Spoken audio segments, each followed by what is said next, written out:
오늘의 헤드라인 뉴스입니다. 우에다 가즈오 일본은행 총재가 이달 기준금리 인상 가능성을 처음으로 시사했습니다. 시장은 사실상 인상 예고로 받아들이며 엔화와 국채 금리는 급등, 주가는 급락하며 시장이 크게 출렁였습니다. 서학개미의 미국 주식 보유액이 사상 첫 300조 원 돌파를 눈앞에 두고 감소했습니다. 11월 보관 금액은 234조 원으로 한 달 새 15조 원 줄었고 7개월 연속 이어지던 순증 흐름도 멈췄습니다. AI 거품 논란 속 기술주 부진이 주요 원인으로 지목됩니다. 국제 은 가격이 다시 한번 사상 최고가를 경신하며 올해 들어 2배 가까이 상승했습니다. 원자재 전략가 다니엘 하인스는 최근 런던에서 발생한 공급 압박 여파로 글로벌 시장의 부족 현상이 여전히 이어지고 있다고 분석했습니다.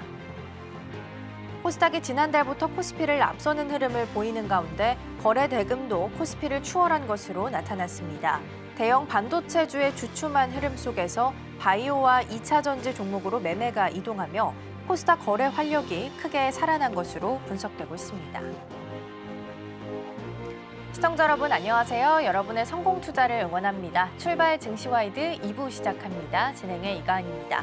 어제 뉴욕 증시는 하루 좀 조정을 받는 모습이 나타났습니다. 표면적인 이유로는 비트코인의 급락이 있었는데요. 지금까지 집계된 바로 보면은 레버리지 롱 포지션 청산이 10억 달러 이상 이뤄진 것으로 보입니다. 매물이 또 다른 매물을 부르고 있는 상황이고요. 우리 시장에도 같이 영향을 주었던 부분은 BOJ 부분이죠. 아무래도 금리 인상에 대해서 다시 한번 이야기가 나오게 되면서 엔캐리 트레이드 청산이 시장 안에서 우려감이 높아지고 있는 상황입니다. 이럴 때는 어떻게 대처해야 할지 함께 고민해 보도록 하겠습니다. 자, 그럼 이어서 오늘 저희가 준비한 코너 하나씩 소개해 드리도록 하겠습니다. 오늘 첫 번째 코너로는 밤사이 뉴욕 증시 준비되어 있습니다. 어제는 살짝의 조정이 좀 있었습니다. 자세한 마감 상황 살펴보겠고요. 두 번째로는 와이드 리포트 준비되어 있습니다. 최근에는 기존의 주도주라고 불렀었던 조방 원전이 좀 약세를 보이고 있는 상황이죠. 그럼에도 불구하고 주목할 만한 포인트가 있는지 대한조선을 통해서 살펴보도록 하겠고요. 세 번째로는 이 시각 서울경제 준비되어 있습니다. AI가 워낙 많은 전력을 좀 필요로 하다 보니까 시장 안에서 저전력 디램에 대한 수요가 크게 늘어나고 있는 상황입니다. 삼성이 이쪽에서도 승기를 잡아갈 수 있을지 함께 내용 확인해 보시죠. 자, 그럼 출발 증시와이드 2부 본격적으로 시작해 보도록 하겠습니다.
네, 일본은 대표적인 유동성 공급 국가입니다. 그래서 낮은 금리의 엔화를 차입을 해서 해외에 있는 고수익 자산에 투자하는 걸 엔캐리 트레이드라고 부르는데요. 이번에 BOJ 쪽에서 금리 인상을 시사를 하게 되면서 이번에 청산에 대한 우려감이 높아지고 있습니다.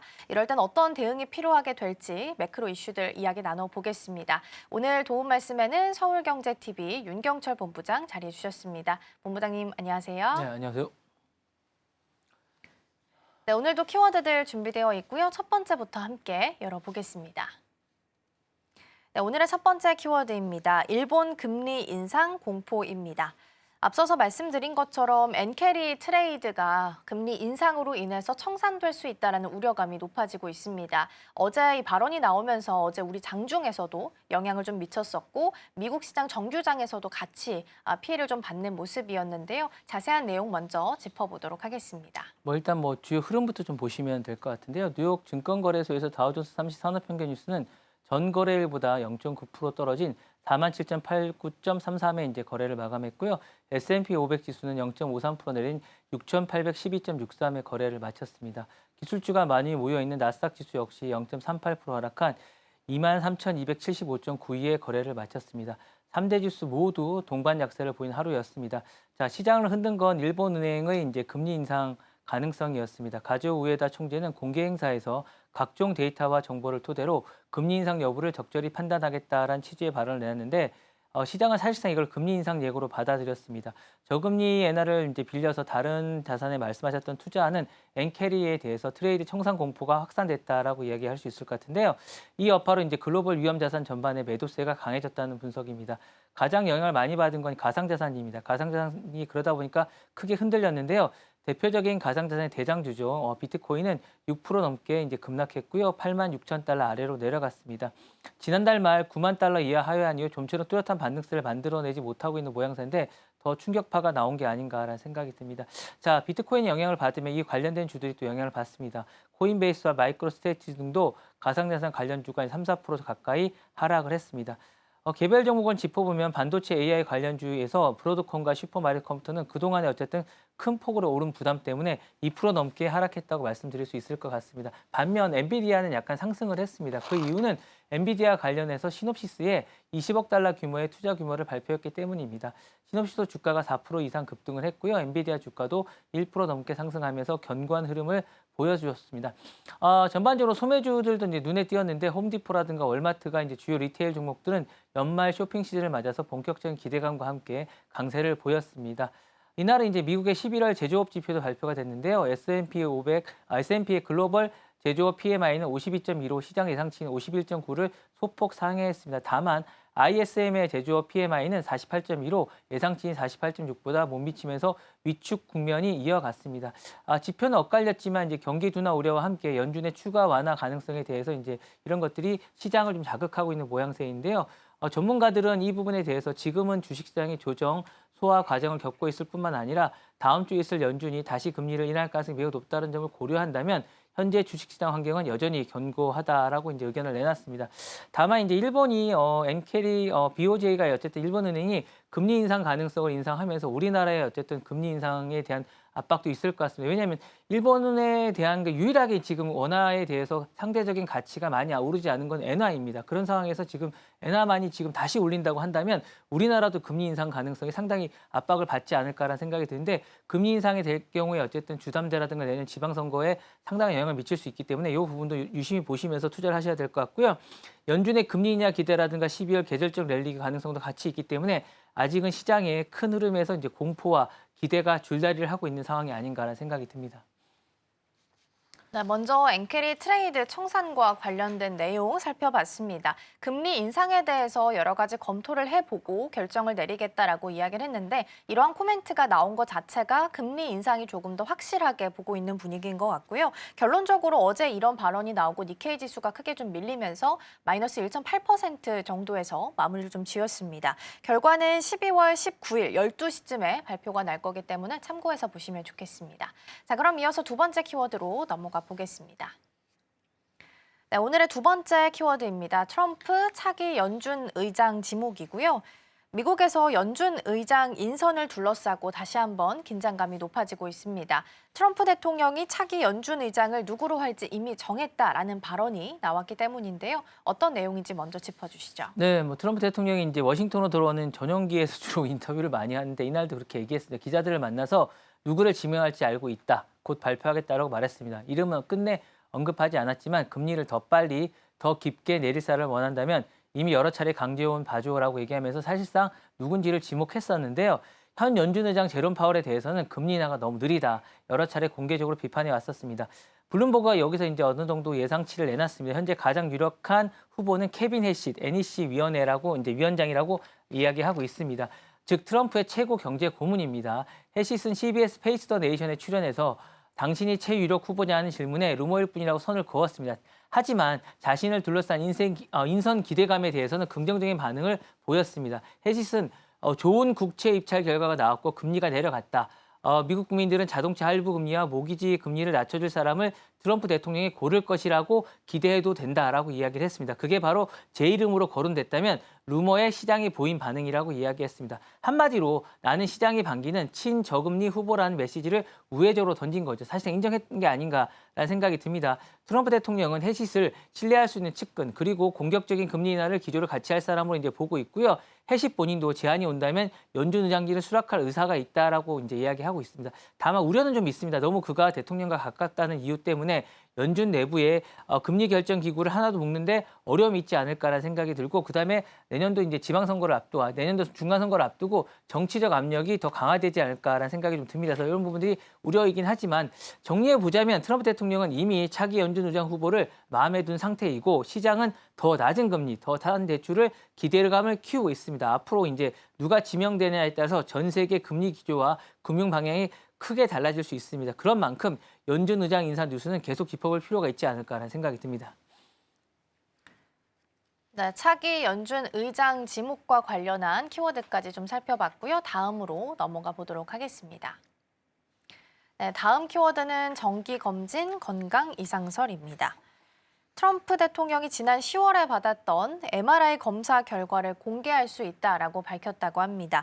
AP통신에 따르면 검사 결과에 대해서는 완벽했다라고 강조했다고 하는데요. 어떤 내용일까요? 여기 목적어를 빼고 얘기했습니다. 목적어를 빼고 원인에 대한 목적어를 빼고 얘기했는데 이게 이제 핵심인 것 같아요. 워싱턴발 소식인데 이제 트럼프 대통령이 플로리다에서 워싱턴을 전용에 또 얘기를 했습니다. 지난달 실시한 MRI 결과를 원한다면 공개하겠다고 얘기했습니다. 전부 공개하고 결과는 완벽했다. 근데 이제 중요한 건 왜, 그리고 어느 부위를 대상으로 이루어졌는지 여전히 베일에 가려져 있고 이야기하지 않고 있습니다. 자, 백악관은 앞서 트럼프 대통령이 월터 리드 국립군의료센터에서 정기검진의 일환으로 고급 영상 검사를 받았다. 고급 영상 검사가 MRI인데 어쨌든 이렇게 받았다라고만 또 외둘려서 얘기를 했고요. 검사 결과 대통령이 여전히 탁월한 신체 건강을 유지하고 있다는 입장을 재확인했습니다. 하지만 트럼프 대통령 정작 본인은 어느 부위에 MRI를 찍은지 모른다고 말했습니다. 그래서 이제 의문을 하고 있는데요. 그냥 MRI였다. 어느 부위냐는 질문에 대해서는 네는 아니다. 저는 인지 테스트를 받았고 만점을 받았다라고 이야기를 하고 있습니다. 그래서 MRI 검사 결과가 알려진 뒤 건강 이상설이 꾸준히 제기된 만큼 검사 부위와 구체적인 소견을 둘러싼 의문이 계속 남게 되고 이제 의문을 쌓게 되는 건데요. 자, 트럼프 대통령이 실제 어떤 방식으로 어떤 범위에 이제 대해서 공개할지 아직 불투명합니다. 그래서 이 부분이 이제 그때까지는 계속 논란이 되지 않을까라는 생각이 돼서 계속 논란이 될 것 같고 이 부분이 상당히 의문이 되지 않을까라는 생각이 될 것 같고 트럼프 대통령의 건강은 내년도 중간선거에도 영향을 많이 미치기 때문에 본인이 이걸 또 알고 있습니다. 자신이 갑자기 말을 좀 멈춘다거나 이런 행동들을 이상징후로 계속 보여왔기 때문에 향후에 이 부분을 정확하게 밝혀야 이 논란이 잠재워질 것 같고 향후에 자신도 자신감을 가지지 않을까라는 생각이 듭니다. 네, 트럼프 대통령의 건강 이상설과 관련한 내용들 체크해봤고요. 내년 중간선거를 향한 발걸음일 수도 있겠다라는 생각이 듭니다. 자, 그럼 이어서 네 번째 키워드로 넘어가 보도록 하겠습니다. 네, 오늘의 네 번째 키워드입니다. 미국 AI 속은 중국산이고요. AI를 겉으로는 미국 기업들이 주도를 하는 것처럼 보이고 있지만 사실 내부를 좀 들여다보면 많은 스타트업들이 중국에서 만들고 있는 무료 오픈소스 AI 모델에 의존하고 있다는 분석글이 나왔다고 합니다. 자세한 내용 먼저 짚어주시죠. 이게 이제 생태계 전쟁을 하고 있는데 생태계 전쟁에서 밀리고 있다는 거죠. 왜 그런지 좀 살펴보면 겉으로는 미국 빅테크들이 AI를 이끌고 있지만 막상 안을 들여다보면 상당수의 스타트들이 값싸고 성능 좋은 중국산 오픈소스 AI 모델을 의존하고 있다는 거죠. 그러니까 지금 미국은 폐쇄형의 AI의 어쨌든 소스를 이용하고 있고 중국은 어쨌든 공짜인 거의 무료인 오픈소스를 이용하고 있다는 생각인데 MBC 방송은 실리콘밸리의 여러 스타트업들이 오픈 AI나 구글이 만든 최신 모델 대신에 중국 기업이 무료로 제공하는 오픈소스 AI를 핵심 인프라처럼 이제 쓰고 있다라고 얘기하고 있습니다. 중국 모델을 택하는 가장 큰 이유는 바로 이제 효율과 가격 때문입니다. 특히 최근에 이제 V3.2의 딥시크가 나왔죠. 이번에 나왔는데 이게 거의 오픈 AI의 챗GPT하고 이제 5하고 거의 동등하고 특히 이제 V3.2 스페셜이라고 있는데 요거는 국제 올림픽 이하대에서 금메달을 땄다고 합니다. 그런 만큼 추론 모델이 상당히 좋다고 하는데 미국의 채텀단 모델 API를 쓰면 사용자 수가 늘어날수록 비용이 눈덩이처럼 늘어나는 반면에 중국산 오픈 AI를 쓰면 다운로드는 무료고 자체 서버라든가 클라우드에 올려 돌리면 단가도 크게 낮출 수 있다고 합니다. 여기에 이제 최근 중국 모델 성능이 미국의 상용 모델들과 격차를 빠르게 좁혔습니다. 특히 딥시크 같은 경우는 오픈 AI랑 오픈 A랑 거의 비슷하다고 얘기를 하니까 스타트 입장에서는 조금 덜 똑똑하지만 우리 서비스에 충분히 쓸만하다는 판단이 늘고 있는 것이죠. 그래서 이렇게 이제 상당히 이제 많이 쓰고 있다라는 이야기가 나오고 있고 또 다른 이유는 통제권과 이제 커스터마이징이라고 할 수 있을 것 같아요. 오픈 소스 모델은 기업이 자신의 데이터로 직접 학습을 덧입혀서 맞춤형 AI를 만들 수 있고 그다음에 민감한 정보나 이런 것들도 외부 회사 서버로 보내지 않고 자체 인프라 안에 남길 수 있다는 점이 좋은 점인 것 같습니다. 그래서 이런 부분들이 상당한 의미가 있을 것 같고 스타트업들이 이제 이런 부분이 상당히 좋다기 때문에 이런 걸 쓰는 게 아닌가라는 생각이 드는데 문제는 이제 또 있습니다. 중국에 너무 의존하는 게 아닌가라는 생각이 있습니다. 스타트업이 당장은 이제 비용을 줄이기 위해서 선택한 기술이지만 장기적으로 보면 실리콘밸리 AI 인프라가 조용히 이제 중국으로 가는 게 아닌가라는 게 있습니다. 더군다나 중국산 모델 같은 경우 민감한 정치 인권 이슈에서 중국 입장이나 비슷한 방향으로 답하거나 이제 입장을 보이기 때문에 상당히 좀 이념 편향적이 아닌가라는 얘기가 나오고 있습니다. 실제로 이제 구글 슈미트죠. 전 구글의 CEO였던 구글 에릭 슈미트가 미국 안보 기술계 인사들도 돈이 부족한 나라나 기업들이 이런 걸 채택하게 되면 세계 표준이 자연스럽게 중국으로 간다며 우려를 나타냈습니다. 이러자 이제 오픈 AI 등 미국 기업들도 뒤늦게 자체 오픈 소스 모델을 내놓고 미 싱크탱크라든가 연구기관들과 국가 차원의 오픈소스 AI 투자 필요성을 잇따라 제기하고 있습니다. 자, 스타트 입장에서는 싸고 충분히 똑똑하고 마음대로 고쳐줄 수 있는 중국산 오픈 모델이 최적일 수 있습니다. 하지만 이런 선택이 계속되면 AI 시대의 핵심 인프라 영역은 조용히 미국에서 중국으로 넘어갈 수밖에 없습니다. 단순한 기술 경쟁을 넘어서 어떤 나라의 AI가 표준이 될지에 대한 주도권 싸움이 이제 시작이 됐는데 여기서 우리나라 어떻게 해야 될지는 잘 모르겠습니다. 어쨌든 당장의 비용 절감이냐 아니면 장기적인 기술 주권이냐의 그런 핵심을 놓고 미국과 중국이 대립하고 있는 그런 모양새를 보이고 있습니다. 네, 글로벌 개방형 AI 모델 시장에서 중국이 미국을 추월한 건 이번이 처음이라고 합니다. 그래서 세계적으로 통용되는 데 있어서 중국이 시장을 좀 우위에 가는 것이 아니냐라는 시각들이 나오고 있다는 부분 짚어주셨습니다. 자, 그럼 이어서 마지막 키워드로 넘어가 보겠습니다. 네, 마지막 키워드는 주토피아2 중국 뒤집었다입니다. 디즈니의 주토피아2가 중국에서 개봉하자마자 역대 외화 가운데 두 번째로 큰 오프닝을 기록했다고 합니다. 어떻게 이런 성과가 가능할 수 있었을까요? 아나운서님은 주토피아 1은 보셨어요? 네. 아, 재밌게 보셨어요? 저는 좋아하는 그래요? 영화라서. 네. 이게 2016년에 개봉이 돼서 거의 이제 10년 만에 개봉이 된 건데 주토피아2는 이제 어벤져스 엔드게임 이후에 중국에서 개봉한 외국 영화 중에 가장 성공적인 오프닝을 기록했습니다. 중국 티켓 플랫폼이죠. 마오에는 이 영화의 최종 흥행을 42억 6천만 유엔, 약 6억 달러로 전망하고 있는데요. 이 수치가 만약 현실화가 된다면 중국에서 주토피아2는 사실상 엔드게임급 외화 흥행 대작으로 남게 됩니다. 특히 눈에 띄는 것은 이 작품이 중국에서 개봉한 외국 애니메이션 중 역대 최대 오프닝 기록을 했다는 점입니다. 그러니까 개봉하자마자 2억 7,200만 달러, 우리나라 돈으로 이제 3조 7천억 원을 쓸어 담았다라고 할 수 있을 것 같은데요. 실사 영화가 아닌 애니메이션이 중국에서 신뢰를 얻고 있는 이유가 뭘까요? 여러 가지가 있지만 일단은 디즈니가 16년 1월에 이제 첫 작품을 내놓은 이후에 주토피아 세계관을 확장했다는 데 좀 의미가 있을 것 같아요. 그래서 상하이 디즈니랜드에 주토피아 테마파크를 만들고 비리비리라든가 텐센트 비디오에 주요 테마의 어쨌든 주토피아 쇼폼 시리즈를 공개하면서 꾸준히 캐릭터와 세계관을 노출시켰다는 의미가 좀 있는데 근데 이제 테마파크 하나로 지금까지 이렇게 이어왔다는 게 약간 좀 의미가 좀 없을 것 같은데 그것보다는 오히려 애니메이션을 더 많이 본다는 게 이제 흥행이 지금 중국은 애니메이션 열풍이 불고 있다는 게 좀 많이 있을 것 같습니다. 실제로 중국 이제 박스 오피스를 보면 애니메이션의 존재감이 압도적입니다. 마동 강세라고 매출 22억 위안을 돌파했고요. 중국 애니메이션 노바디라고 보면 보니베어라든가 퓨처 리본 역시 중국 박스 오피스 톱10 안에 들어 있습니다. 주토피아2 역시 이미 올해 전체 흥행에서 4위로 이제 올라간 상태이고요. 여전히 할리우드 작품 가운데선 톱10에 오른 영화가 없다는 점에서 역시 애니메이션이 최고가 아닌가라는 생각이 듭니다. 그다음 외화 쪽에서도 이제 올해 이제 소니가 얘기한 귀멸의 칼날 무한성편도 연간 매출에서 14위에 올라와 있습니다. 이렇듯 전반적으로 애니메이션 강세가 되고 있다는 생각이 들고 있고 중국 정부는 또 예전에 이제 불보로 보던 그런 문화에서 지금은 극장 산업의 부흥기가 되고 있다라고 보고 있습니다. 영화 자체가 사람을 살릴 뿐만 아니라 영화관에 들어선 쇼핑몰이나 외식이나 이런 산업들이 같이 되면서 예전에 우리가 이제 이런 복합 멀티몰이 이제 흥행을 느끼는 것과 마찬가지로 중국도 이런 붐이 일면서 같이 이런 영화가 흥행이 되고 있는 게 아닌가라는 생각을 하고 있는데요. 그렇다 보니까 주토피아 흥행이 당분간 지속되지 않을까라는 생각이 듭니다.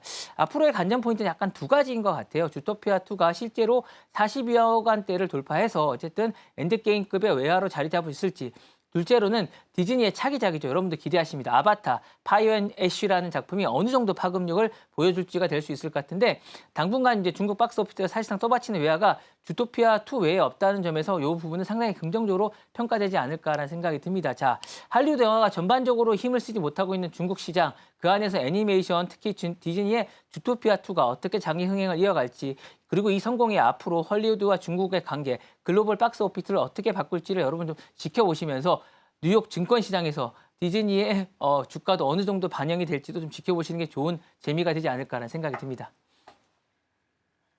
네, 그리고 주토피아2는 지금 박스오피스 1위를 기록을 하고 있는 상황입니다. 앞으로의 흐름 좀 지켜보시면 좋겠고요. 덕분에 어제 디즈니는 2%대 상승하면서 마감했습니다. 자, 이렇게 해서 본부장님과는 여기서 인사 나누도록 하겠습니다. 오늘 말씀 고맙습니다. 네, 감사합니다.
증권가들이 바라보는 종목에 대한 시선들 살펴보겠습니다. 와이드 리포트 시간입니다.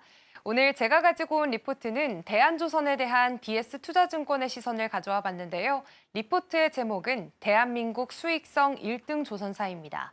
사실 대한조선은 코스피에 상장한 지 이제 4개월 정도 됐습니다. 그런데 상장 이후 시장에서는 이미 국내 수익성 1등 조선사라는 이야기들이 나올 만큼 실적과 성장성이 확실하다는 평가를 받고 있습니다. DS투자증권은 대한조선에 대해서 투자의견 매수 목표 주가는 92,000원으로 제시를 했는데요. 그렇다면 왜 이런 평가들이 나왔는지 하나씩 짚어보겠습니다. 우선 대한조선은 올해 3분기 영업이익률이 24.3%가 나오게 됐습니다. 국내 조선사 가운데서는 수익성이 가장 높은 수준이고요.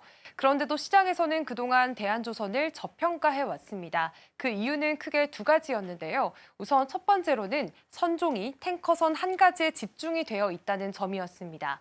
그래서 매출이 얼마나 늘어날지 불확실하다라는 우려가 있었고요. 그리고 두 번째로는 내년 2월에 보호예수가 해제가 됩니다. 그러면서 시장에는 1,070만 주가 시장에 풀릴 가능성이 있기 때문인데요. 그래서 이 두 가지가 지금 대한조선이 저평가받는 이유로 꾸준히 언급이 되어 왔습니다. 하지만 DS투자증권은 이런 우려가 최근 탱커 시장 회복으로 충분히 해소가 될 수 있다라고 보고 있는데요. 왜냐하면 요즘 탱커선 운임이 3년 만에 최고치를 기록하고 있기 때문입니다. 특히나 그 안에서 초대형 유조선으로 불리는 VLCC 그리고 수에즈막스급 탱커선이 운임이 굉장히 강하게 오르고 있는 현상들이 나타나고 있습니다. 그 배경을 좀 더 살펴보시면 크게 두 가지가 있는데 먼저 첫 번째 이유는 오펙의 원유 증산 때문입니다. 사실 오펙은 올해 4월부터 원유 생산을 단계적으로 늘려왔습니다. 원유가 이렇게 늘어나게 된다면 유조선 운항량도 자연스럽게 함께 증가하게 되는데요. 운항이 많아지면 운임이 오르고 또 운임이 오르면 선박 발주도 자연스럽게 늘어나게 됩니다. 실제로 지금 탱커선 운임은 5월부터 뚜렷하게 반등하는 흐름을 가졌고요. 11월 기준으로 VLCC는 하루 13만 달러, 수에즈막스는 하루 9만 달러까지 올라오게 됐습니다. 또 두 번째 이유로는 지금 그림자 선대 축소가 있습니다.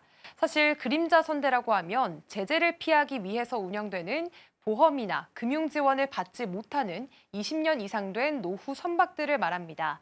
지금 이 선박들이 최근 굉장히 빠르게 축소가 되고 있고요.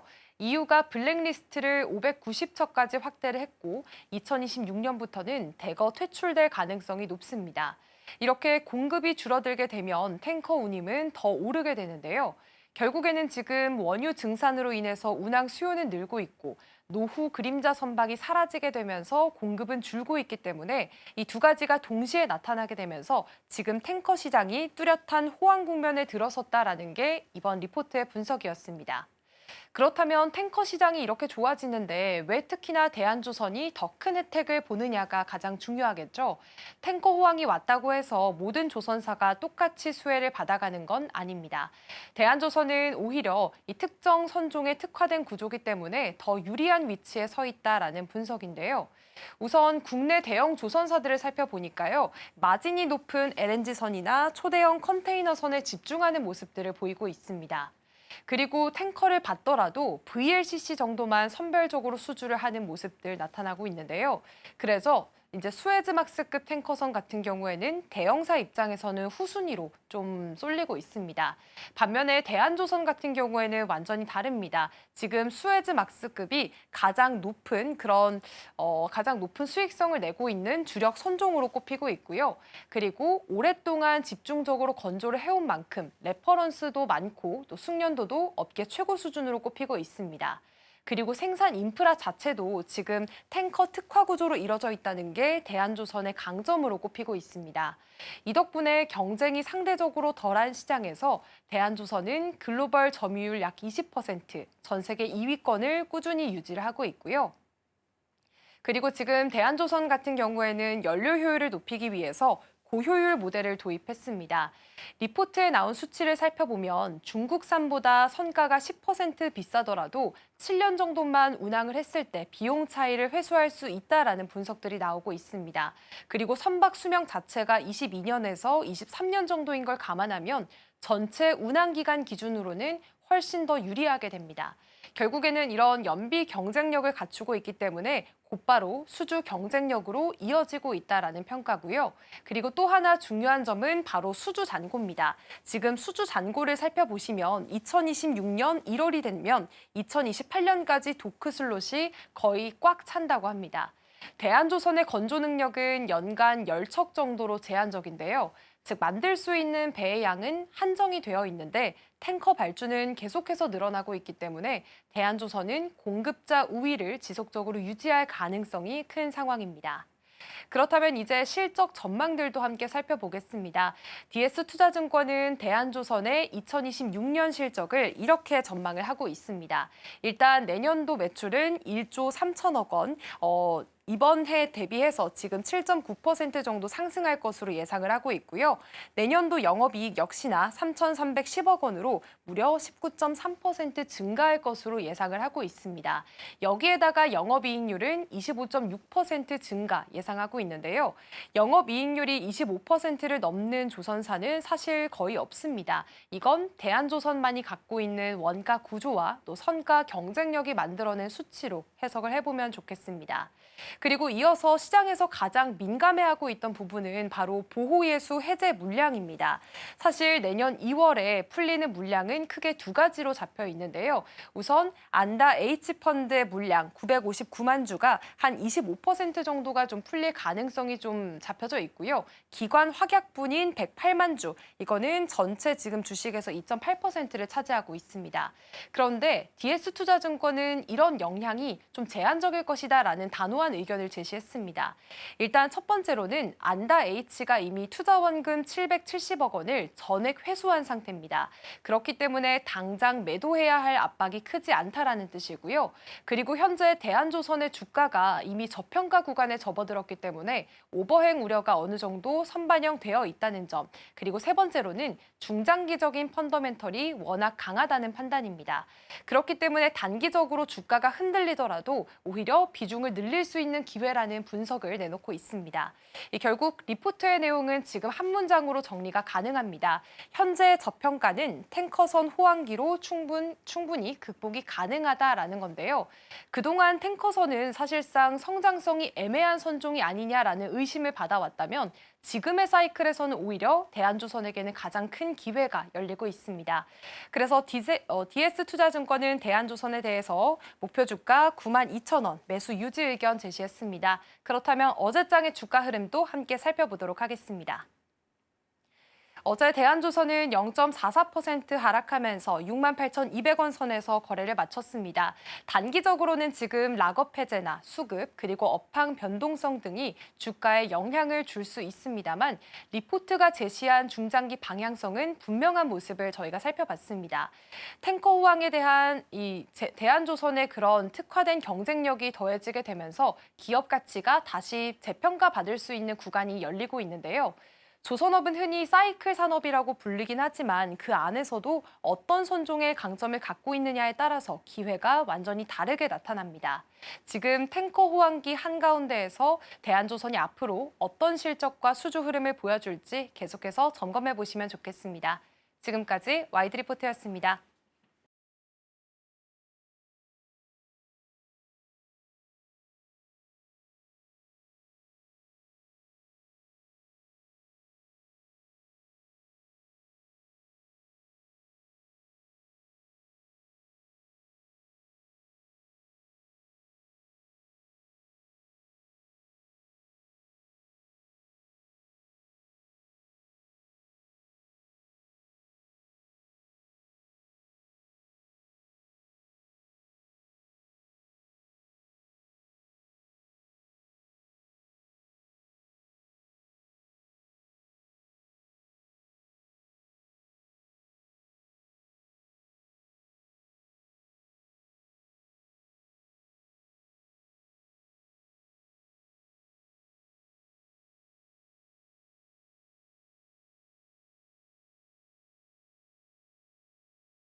네, 시시각각 변하는 시장 흐름, 서울경제는 어떤 뉴스에 주목하고 있을까요? 이 시각 서울경제로 이어가 보겠습니다. 이승 앵커 나와 계십니다. 어서 오세요. 안녕하세요.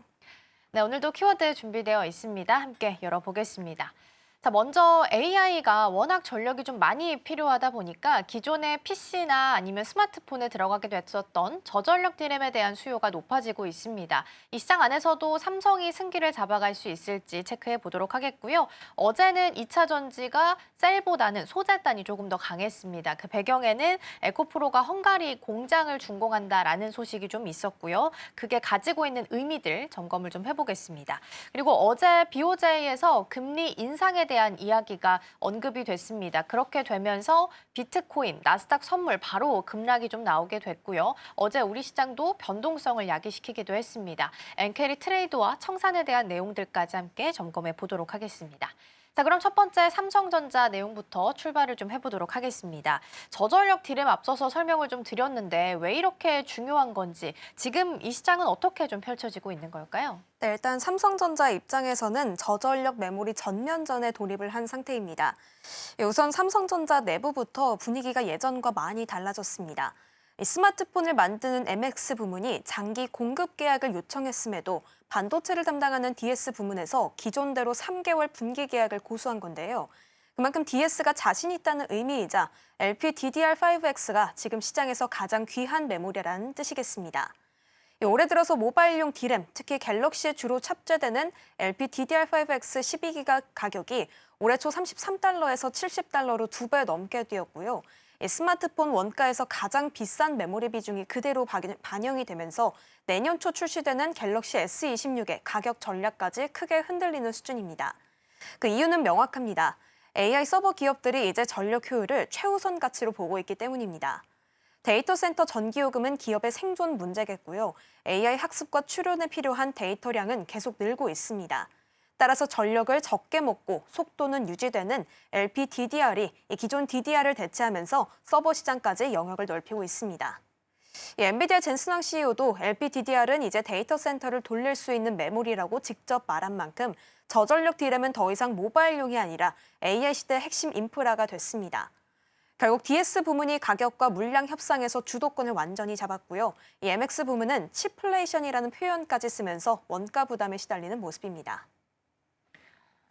네, 그리고 이제 엔비디아 쪽에서는 소캠이라는 새로운 모듈을 좀 공개를 했습니다.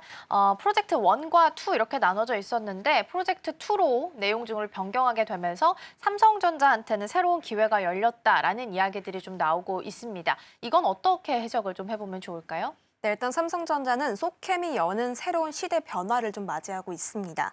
이 소캠 같은 경우에는 LPDDR5X 기반 AI 서버용 메모리 모듈입니다. HBM처럼 옆에 쌓아서 올리는 방식이 아니라 기존 모바일 생산 노하우를 활용해서 더 빠르고 더 싸고 더 효율적입니다. 그렇다면 이 기술을 누가 쓰느냐가 중요하겠는데요. 바로 엔비디아입니다. 차세대 AI 가속기인 루빈 그리고 새로운 데이터 센터 CPU인 베라 둘 다 소캠2를 기본적으로 탑재를 합니다. 여기서 핵심은 엔비디아의 LPDDR5X 발주 물량 배정에서 삼성이 확실히 존재감을 키웠다는 점입니다. 이 시장 보고서에 따르면 소캠2용 LPDDR5X의 공급 비중은 마이크론은 70억 기가 그리고 삼성전자는 100억 기가로 판이 짜여져 있습니다. 특히 소캠1 같은 경우에는 마이크론 독점이었는데 지금 삼성이 바로 소캠2에서 전면 승부에 성공했다라고 보는 시선이 많습니다. 현재 HBM은 공급 병목이 좀 심각한 상황입니다.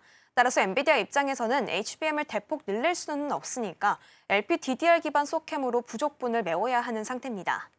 그러다 보니 삼성전자에게는 HBM 슈퍼사이클의 추가 수혜와 더불어서 소캠에 의한 신규 수요 확보의 투톱 수요가 동시에 열리고 있는 겁니다.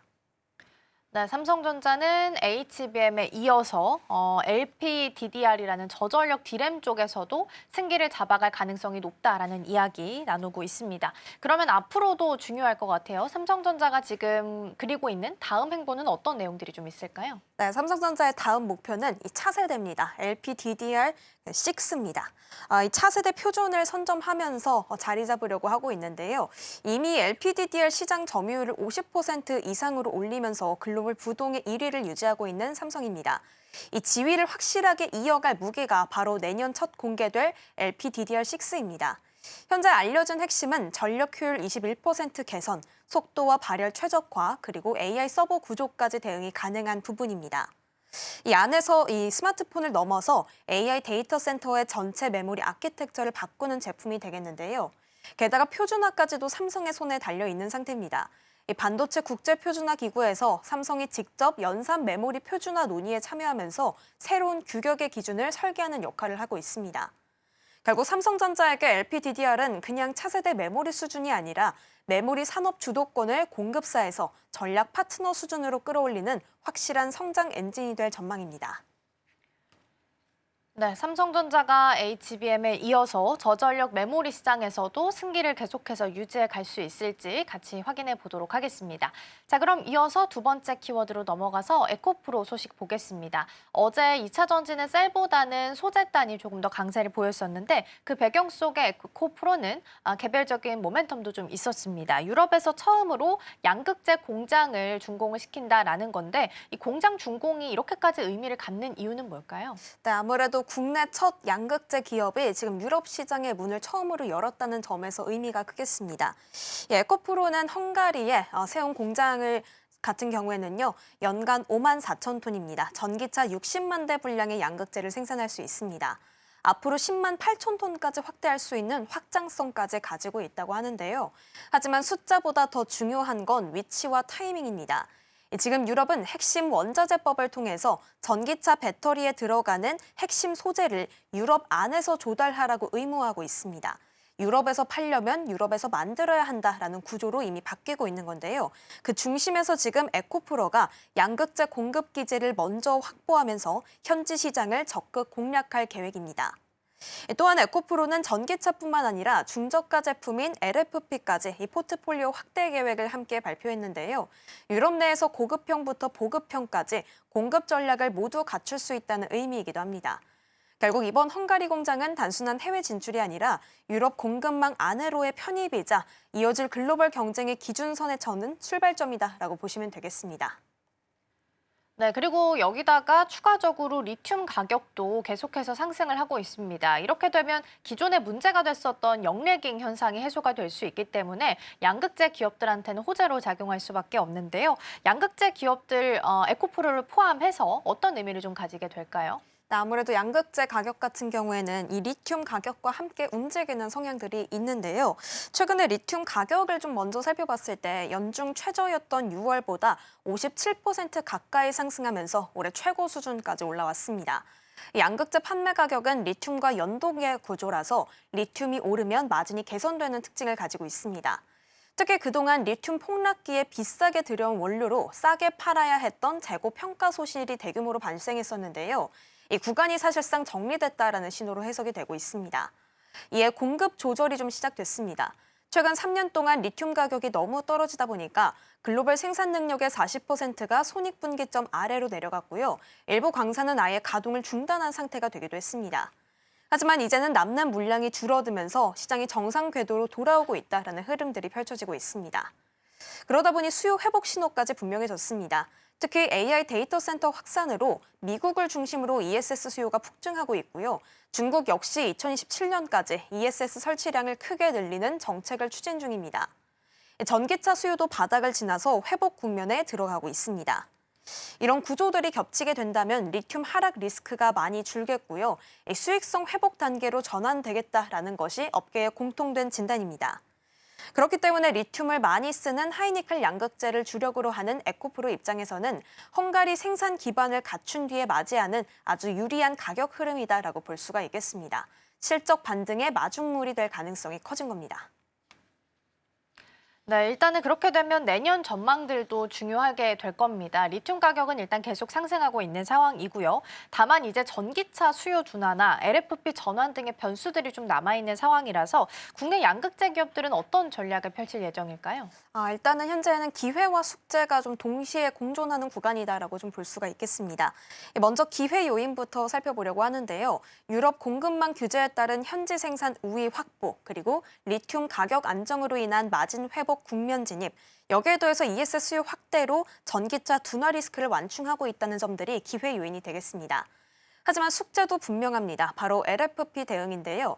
현재 글로벌 ESS 시장 중심은 하이니켈이 아닌 LFP 기반의 중저가 배터리로 구성이 되어 있습니다. 하지만 국내 기업들의 LFP 양극재 본격 양산은 아직 초기 단계입니다. 따라서 내년 전략의 핵심은 두 가지로 좀 정리할 수가 있겠는데요. 하이니켈 프리미엄 시장을 지키거나 LFP 포트폴리오에 대한 확장 속도를 높여야 합니다. 업계는 내년 이후에 본격적인 실적 개선을 좀 기대하고 있는데요. 따라서 내년은 유럽에서 자리를 잡아가면서 중저가 제품 경쟁력까지 갖추는 전환기다라고 요약할 수가 있겠습니다. 결과적으로 에코프로 입장에서는 이번 헝가리 공장 준공이 단순한 해외 공장 하나 추가가 아니라 내년과 그 이후 성장 궤도를 다시 끌어올릴 발판으로 평가가 되고 있습니다. 에코프로를 비롯한 K 양극재 산업은 이제 바닥 다지기를 끝내고 실적 회복의 계단을 올라갈 준비를 마친 시점이다라고 정리할 수 있겠습니다.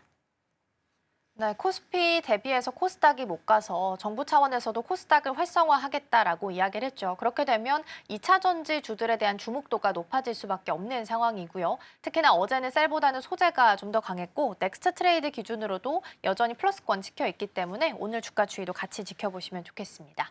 자, 그럼 마지막으로 넘어가서 이번에는 매크로 이슈들 이야기를 좀 나눠보고자 합니다. 어제 이제 BOJ 쪽에서 기준금리 인상을 검토를 하고 결정을 내리겠다라고 언급을 했습니다.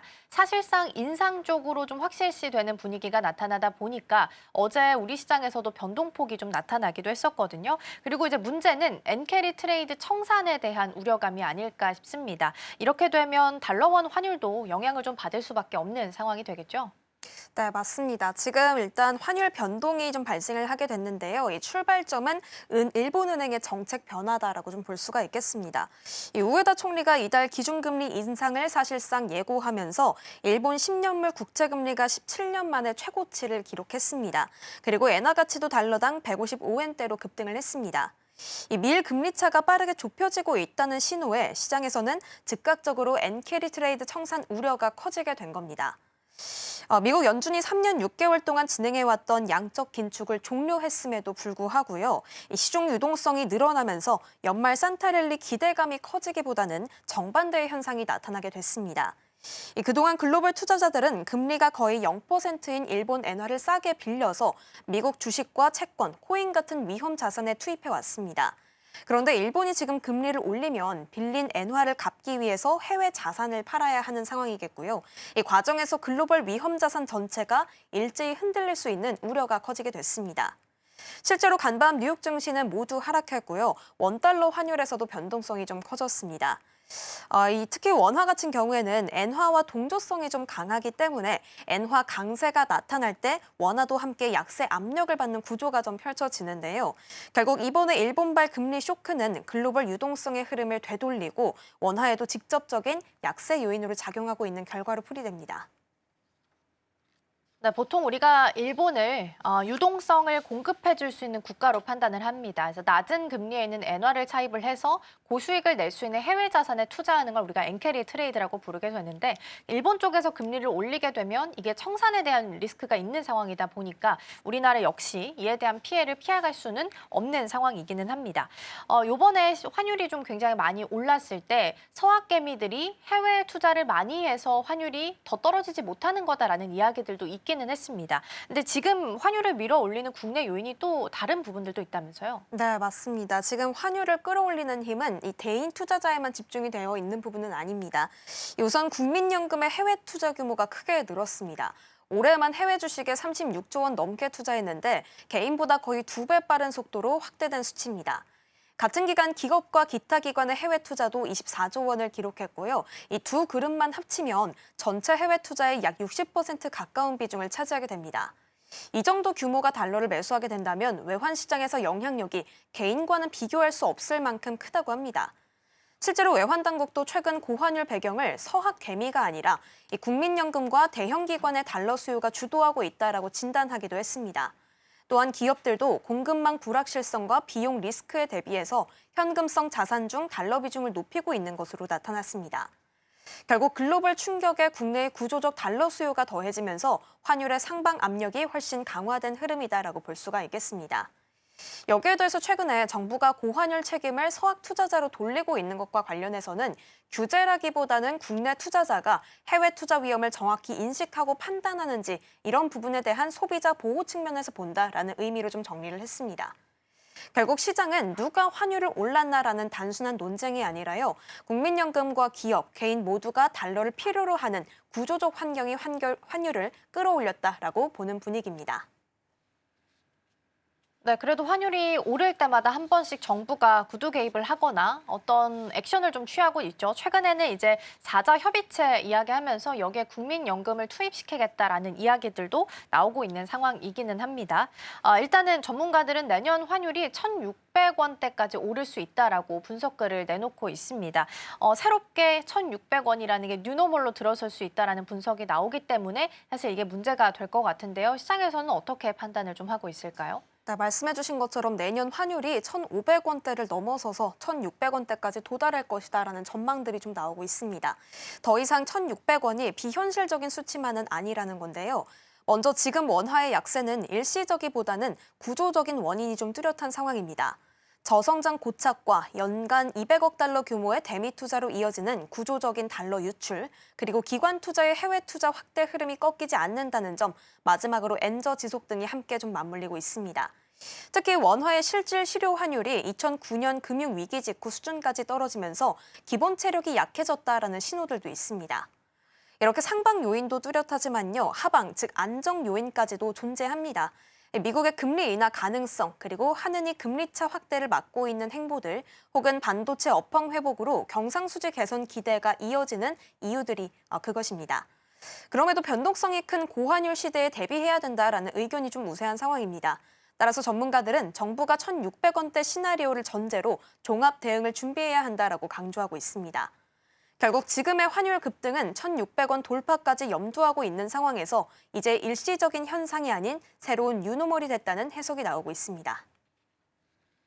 네, 1,600원이 비현실적인 수치가 아닐 수도 있다라는 말이 좀 무섭게 다가오긴 합니다. 일단 오늘 시장에서는 엔캐리 트레이드에 대한 영향까지 같이 좀 체크해서 전략들 세워가셔야 될 것 같습니다. 이승 앵커와는 오늘 여기서 인사 나누겠습니다. 오늘 말씀 고맙습니다. 맞습니다.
개장까지 10분 남은 시점 스탁포인트 시작하겠습니다. SCTV 이민 전문가와 함께합니다. 어서 오세요. 네, 안녕하세요.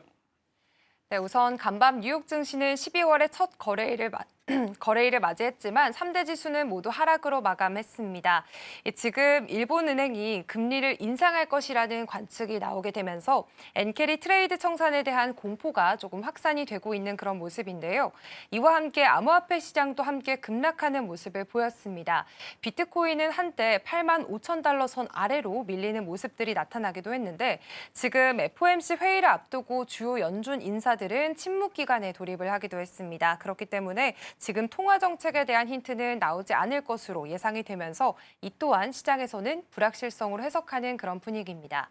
그럼 우리 증시도 자세하게 전략들 세워봐야 될 텐데요. 요즘은 코스닥이 참 잘 가는 흐름들이 연출이 되고 있습니다. 정부 정책에 대한 기대감으로 어제 시장에서도 코스닥은 오르고 코스피는 빠지는 모습들이 나타났고요. 특히나 어제는 기관의 손에 의해서 좀 지수의 희비가 엇갈리는 모습들이 나타났습니다. 코스피에서 물량을 좀 크게 덜어냈던 기관이 코스닥 쪽으로 수급을 이동하는 모습들이 좀 연출이 됐고 2차 전지 역시 강했고요. 제약바이오 그리고 로봇까지도 함께 강한 모습들 보였습니다. 사실 지난주부터 이제 코스닥이 좀 잘 가는 흐름들이 나타나고 있고요. 또 간밤에는 이 뉴욕 증시에서 엔캐리 트레이드 청산 우려 때문에 사실 하락을 했단 말이죠. 그렇다면 오늘 우리 국내 증시 어떻게 출발하게 될까요? 일단 12월 달부터 조금 좋아질 것처럼 시작을 할 것 같았는데 네. 말 그대로 시장은 조금 어저께 또 오전에 좋았다가 오후에는 다 밀리는 약간 좀 실망적인 분위기가 좀 연출되지 않았나라고 생각을 합니다. 다만 저는 12월 달은 11월보다는 좀 나을 거라고 보여지고요. 그 중심에는 코스닥 시장이 있지 않을까라고 조심스럽게 좀 예측을 해보겠습니다. 왜 그러냐면 일단은 코스피 시장 자체는요. 전체적으로 큼직큼직한 자금들이 좀 움직여줘야 됩니다.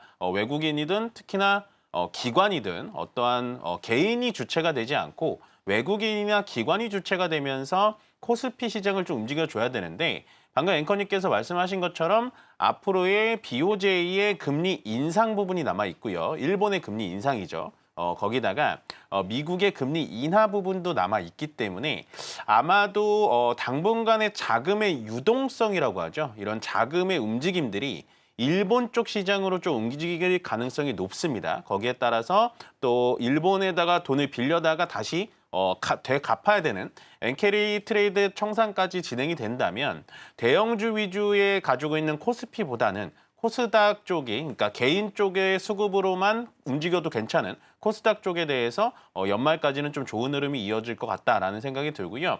그래서 어저께와 이제 저번 주 금요일 날 코스닥 시장이 코스피보다 강했던 이유라고도 보여지면서 어저께 코스닥 시장에서는 기관이 정말 오랜만에 코스닥 시장에서만 한 3,500억 정도 매수가 들어왔다라는 건 어느 정도 좀 의미가 있지 않을까라는 생각이 들기 때문에 지금은 코스닥 시장에서 어느 정도의 좀 공부를 진행하시면서 종목을 선택하시는 게 좋아 보인다라고 말씀드리겠습니다.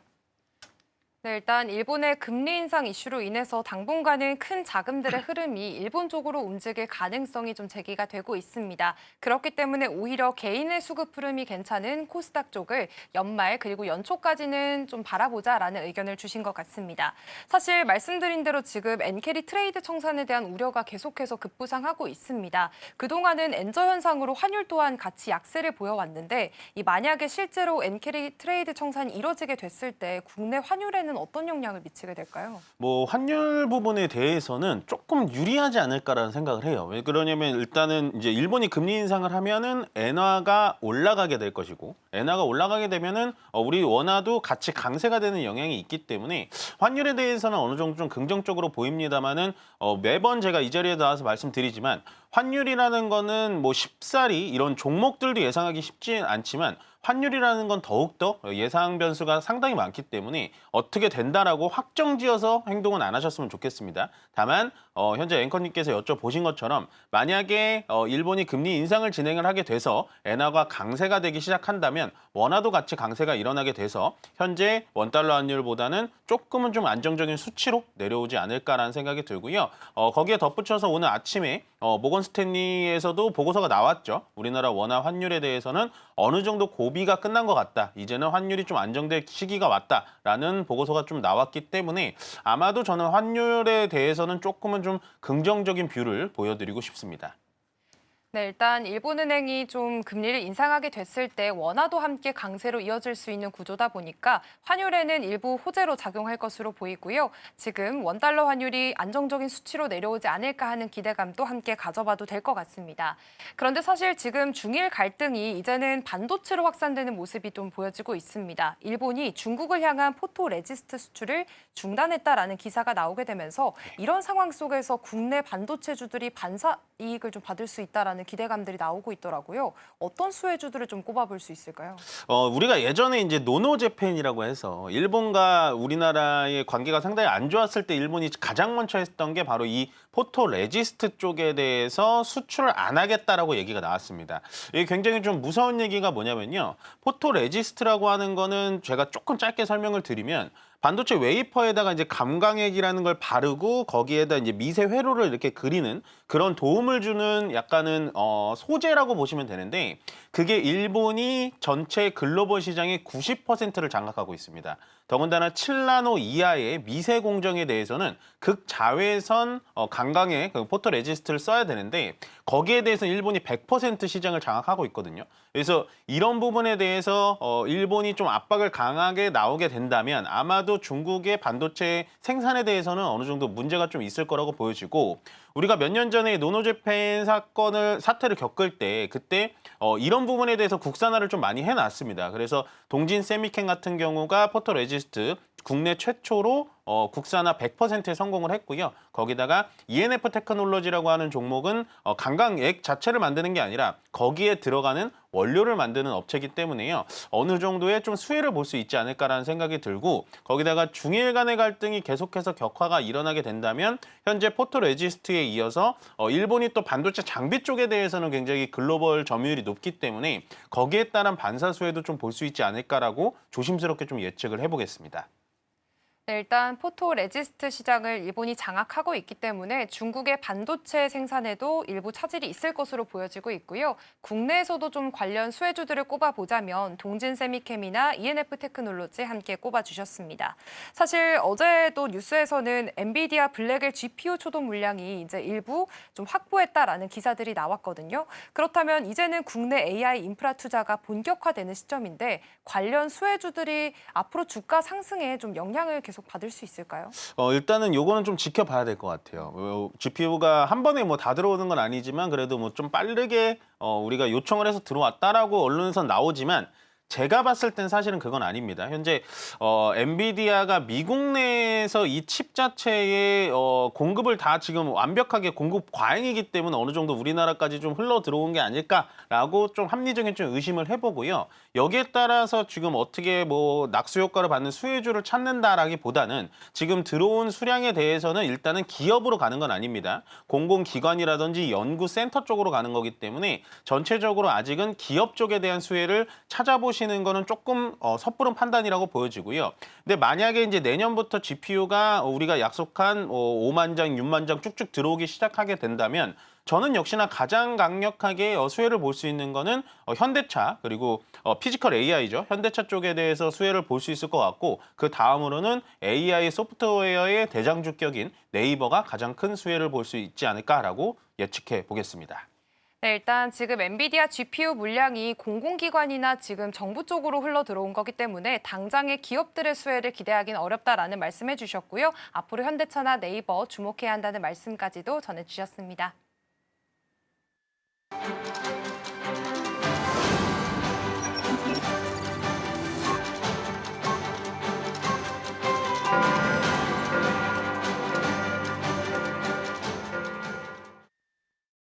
(12월 2일) 화요일입니다. 간밤 뉴욕 증시는 12월의 첫 거래일을 맞이했지만 3대 지수 모두 하락으로 마감하는 모습을 보였습니다. 엔캐리 트레이드 청산에 대한 그런 공포가 좀 확산이 되고 있는 상황인데요. 일본은행이 금리를 인상할 것이라는 관측들이 나오고 있습니다. 이와 함께 암호화폐 시장도 급락하는 흐름을 보였습니다. 비트코인은 한때 85,000달러 아래로 깨지는 모습이 보여졌고요. 지금 FOMC 회의를 앞두고 연준 주요 인사들이 침묵 기간에 들어갔기 때문에 통화 정책에 대한 힌트도 나오지 않을 것으로 보여지고 있습니다. 이 또한 시장에서는 불확실성을 해석하는 분위기가 이어지고 있으니까요. 오늘 국내 시장에서는 어떤 흐름으로 이어질지 좀 함께 살펴봐야 될 것 같습니다. 그렇다면 오늘 양시장의 분위기부터 체크해 보도록 하겠습니다.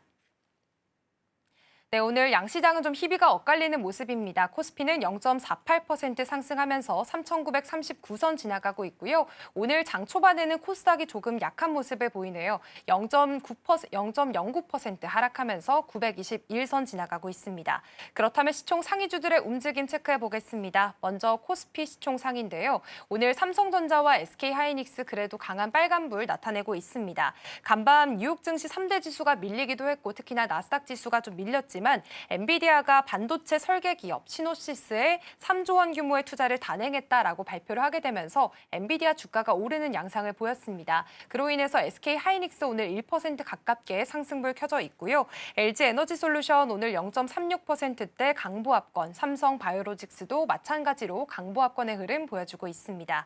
그렇다면 코스닥 시총 상위주들의 움직임도 함께 살펴보겠습니다. 오늘 코스닥은 1위부터 4위까지 좀 파란불이 들어와 있습니다. 알테오제는 1.5%가량 빠지고 있고요. 어제 장에서 좀 강한 그런 반등세를 보여줬었던 에코프로 그룹주들이 오늘 장에서는 차익 실현의 흐름들이 좀 나타나고 있습니다. 어제 에코프로가 헝가리의 생산 거점을 확보했다라는 소식과 함께 이제는 유럽 시장 공략이 본격화되는 것 아니냐 하는 그런 기대감들이 확산이 됐고요. 오늘 장 안에서는 지금 보합권의 흐름 지나가고 있습니다.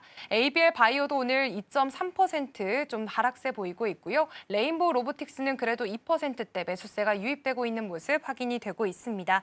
그렇다면 오전장의 현재 수급 상황도 체크해 보겠습니다. 먼저 코스피 시장인데요. 오늘 시장에서도 기관이 조금 덜어내고 있는 모습들이 연출이 되고 있고요. 개인과 외국인이 물량을 좀 담아가고 있습니다. 코스닥으로도 이동해 보시죠.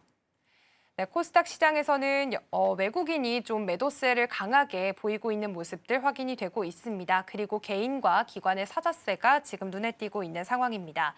사실 오늘 시장의 좀 특징을 살펴보자면 그동안 강했던 코스닥이 오늘 장 초반에는 코스피 대비해서 조금 약한 모습을 보이고 있습니다. 그리고 외국인은 지금 코스피와 코스닥 양시장에서 모두 팔고 있는 흐름들이 좀 나타나고 있고요. 기관은 그래도 오늘 코스피, 코스닥 양시장에서 좀 들어오고 있는 모습들이 연출되고 있는데 오늘 장 초반 분위기 어떻게 해석해보면 좋을까요? 일단은 요즘에 이제 장 초반에 급하게 시장에 좀 달려드시면 안 됩니다. 시장은 계속해서 변화무쌍하고요. 지금은 우리가 딱 봤을 때 오늘은 코스피가 강하고 코스닥이 좀 약하네라고 생각해서 코스피에 이렇게 막 달려들으셨다가 장 후반에 좀 밀리는 경향도 좀 있기 때문에 좀 어느 정도의 시장은 9시 반 정도 이후부터 시장에 좀 참여하시는 게 가장 좋고요. 지금 9시부터 9시 반은 어떻게 수급이 흘러가는구나. 내가 예상했던 종목이 정말 위쪽으로 올라가네라고 하면서 따라 붙으시는 거는 절대 안 된다라고 말씀을 좀 드리고 싶습니다. 일단 정리를 드리자면 거래소에서는 현재 3,950포인트를 다시 한번 탈환하려는 시도를 보이고 있고요. 코스닥은 이틀 좋은 분위기를 보여주다가 오늘은 0.46%포인트 약간은 좀 떨어지고 있습니다. 그렇지만 계속해서 지켜봐야 된다라고 말씀을 좀 드리고 싶고 거래소 같은 경우에는 지금 현재 플러스권을 유지를 하고 있습니다만 상승 종목보다는 하락 종목 수가 더 많고요. 코스닥 같은 경우에도 당연히 하락 종목 수가 조금 더 많다라고 말씀을 좀 드리고 싶습니다. 오늘 거래소에서 조금 집중하고 싶은 부분은 뭐냐면 자동차 부분이 상당히 좋네요. 현대차, 기아차를 앞세워서 KG 모빌리티라든지 아니면은 한원 시스템, 이제 자동차 부품주들, 그다음에 HL 만도, 현대 위아, 현대 모비스까지도 자동차 쪽에 전체적으로 좀 좋은 흐름을 나타내고 있는데 오전에 이제 나온 뉴스를 잠깐 살펴보면은 관세 인하에 대한 확실성에 대한 보도가 좀 나오면서 자동차에 좀 훈풍을 불어주는 것 같고요. 제가 봤을 땐 그것보다는 어저께 이제 수출 데이터를 좀 확인을 해보니까 반도체 다음으로 역시나 자동차를 좀 잘 팔았고요. 자동차가 미국의 관세를 25%를 맞는데도 불구하고 미국 시장의 전기차 부분에 대해서 판매량만 좀 줄었을 뿐 하이브리드 차량이라든지 SUV 차량이라고 하죠. SUV 차량이 미국 내의 시장 수요는 견조하다라는 평가가 나오면서 관세를 맞더라도 자동차는 잘 팔리고 있다라는 게 어저께는 주가에 반영을 못했지만 오늘 뒤늦게라도 주가에 좀 반영을 하고 있구나라고 생각을 하고 있습니다. 거기에 따라서 코스피는 오늘 자동차 중심으로 시장이 조금은 많이 움직여지는 것 같고요. 반면에 코스닥은 오늘 또 빠르게 움직여주고 있습니다. 역시나 오늘도 SPG, 큐렉소, 하이젠, R&M 뭐 이런 종목들을 보시면요. 로봇 관련된 종목들이 선별적으로 좀 움직여주는 것 같고 그 외에 태성이나 칩셋 미디어 뭐 이런 종목들도 같이 좀 움직여주고 있다. 반도체 관련된 반도체 소부장들도 같이 움직여주고 있다라고 생각을 해주시면 좋을 것 같습니다.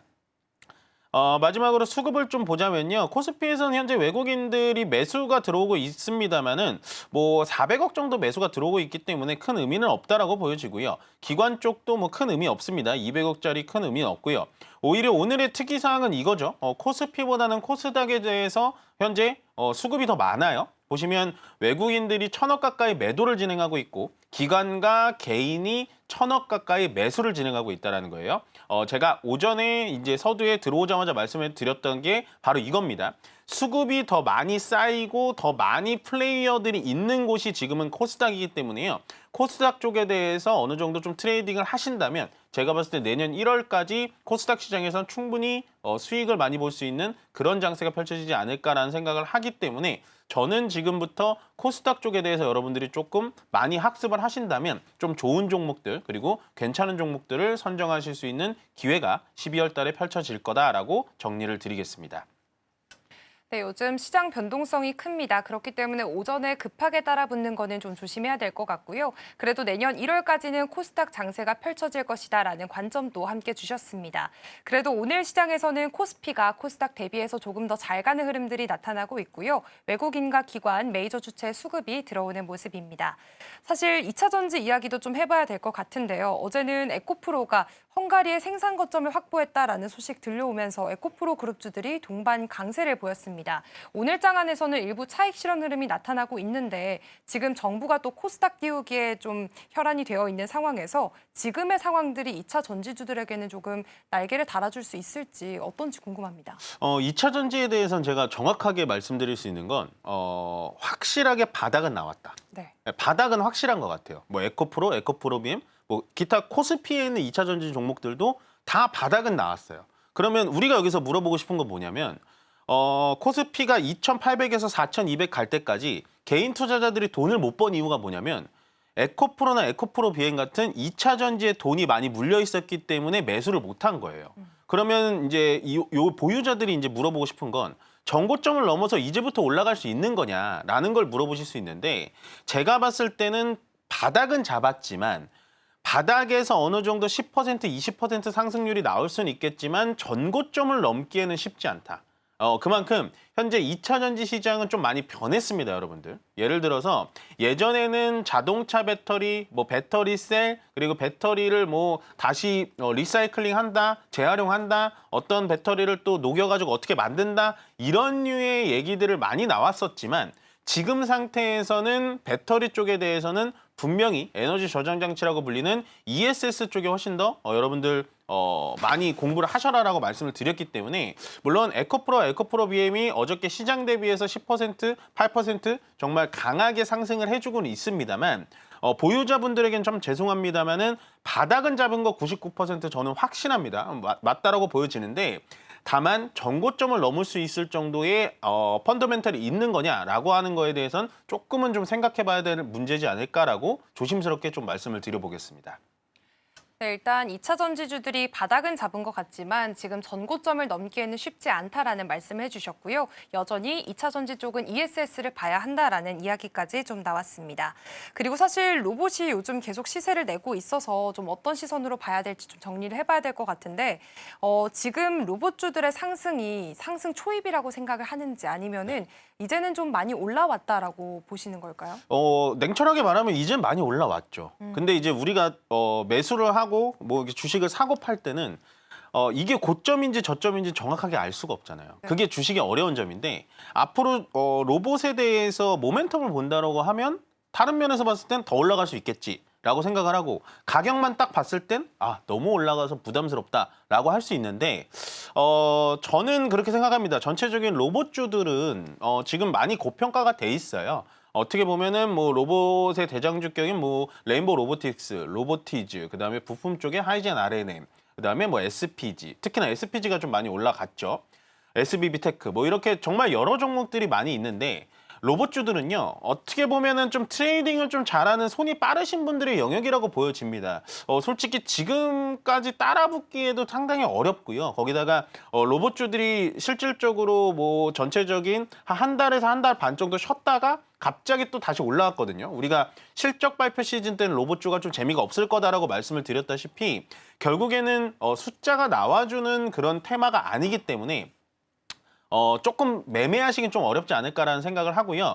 아마 많은 분들이 지금 서울경제TV를 시청하시는 분들은 손이 빠르시거나 트레이딩에 유능하신 분들은 많이 없을 것 같아요. 그렇기 때문에 지금 로봇주를 들어가는 우를 범하지 않고 오히려 관심이 없고 조금은 좀 든든한 뭐 반도체라든지 코스닥 쪽을 본다면 반도체라든지 제약바이오, 2차 전지 이쪽으로 보시는 게 조금은 여러분들 계좌를 편안하게 운영하실 방법이 아닐까라는 생각을 하기 때문에 저는 로봇주는 지금은 조금은 좀 오버슈팅이 돼 있다라고 정리를 해드리겠습니다. 네, 지금 로봇주들의 시세에 대해서는 약간의 오버슈팅이다라는 관점을 주셨습니다. 그렇기 때문에 로봇주 쪽보다는 차라리 제약바이오나 2차 전지를 포트에 담아가는 전략들까지도 함께 제시해 주셨고요. 그리고 지금 배당소득 분리과세 이야기로 좀 넘어가 보자면 여야가 배당소득 분리과세 합의안을 도출했습니다. 그러면서 배당주에 대한 기대감이 조금씩 더 커지고 있는데요. 사실 관련 수혜주들이 좀 다양한데 어떤 쪽으로 좀 집중해 보면 좋을까요? 이거는 좀 어떻게 보면 배당소득 분리과세라는 게 말 그대로 배당을 받으면은 세금을 35% 냈는데 네. 그 세금을 10% 깎아주겠다라는 거거든요. 그러면은 일단은 배당주를 투자하시던 분들도 더 투자할 수가 있고 그다음에 실제로 그 기업의 대주주들도 어떻게 보면 절세 효과가 있겠죠. 그럼 그 절세 효과만큼 배당을 더 주겠죠. 그리고 요런 거를 이제 종목을 선택하실 때 봐야 될 게 뭐냐면 배당률, 그러니까 배당 수익률이 시간이 가면 갈수록 늘어나는 기업들을 선택을 하신다면 아마 배당주에 대해서 큰 효과를 좀 톡톡히 누릴 수 있을 것 같고 배당주에 대해서는 저는 상당히 긍정적으로 보는 게 뭐냐면 만약에 배당소득 분리과세입니다. 과세 자체를 분리해서 하게 된다면 기존에 예금만 하셨던 분들도 배당주로 갈아탈 수 있다라고 보여져요. 그게 현재 잠정돼 있는 이 금액만 해도 한 300조가 넘는 걸로 알고 있는데 그 금액들이 전체적으로 다 오진 않겠죠. 그렇지만 한 3분의 1만 배당주로 옮겨지게 된다면 한 100조 정도로 온다라고 저는 생각을 하기 때문에요. 여러분들 배당주들을 볼 때 꼭 배당 수익률이 이 회사가 점점 배당이 늘려가고 있구나라는 거를 많이 스터디를 하신다면 오히려 연말까지 그 회사들의 배당 수익률은 더 늘어날 것이고 주가도 그거에 따라서 당연히 올라갈 수 있을 거기 때문에 배당도 먹을 수 있고 주가에 대한 수익률도 먹을 수 있는 상당히 좋은 선택이지 않을까. 그래서 저는 배당주는 상당히 긍정적으로 보고 있습니다. 네, 배당주에 대해서 긍정적인 시선 주셨고요. 배당 수익률이 시간이 갈수록 늘어나는 종목들 함께 선별해 보는 게 좋을 것 같습니다. 마지막 질문으로 지금 이제 연말 관광 소비 시즌이 좀 돌입했습니다. 그렇기 때문에 외국인들이 방한을 한다고 했을 때 좀 수혜를 받을 수 있는 쪽에 시선이 쏠리고 있는데요. 쇼핑 쪽도 있고 또 호텔이나 카지노 쪽도 있는데 어느 쪽에 좀 더 주목을 해보면 좋을까요? 지금 서울 명동만 가도 거의 뭐 저 혼자 한국인인 것 같죠. 네. 외국인들 천지거든요. 지금 보면. 보시면 일단 중일 간의 갈등에 대해서도 영향이 좀 있는 것 같고요. 거기에 따라서 중국인들이 또 많이 들어온 것 같아요. 제가 다 세진 않았지만 대부분 중국분인 것 같거든요.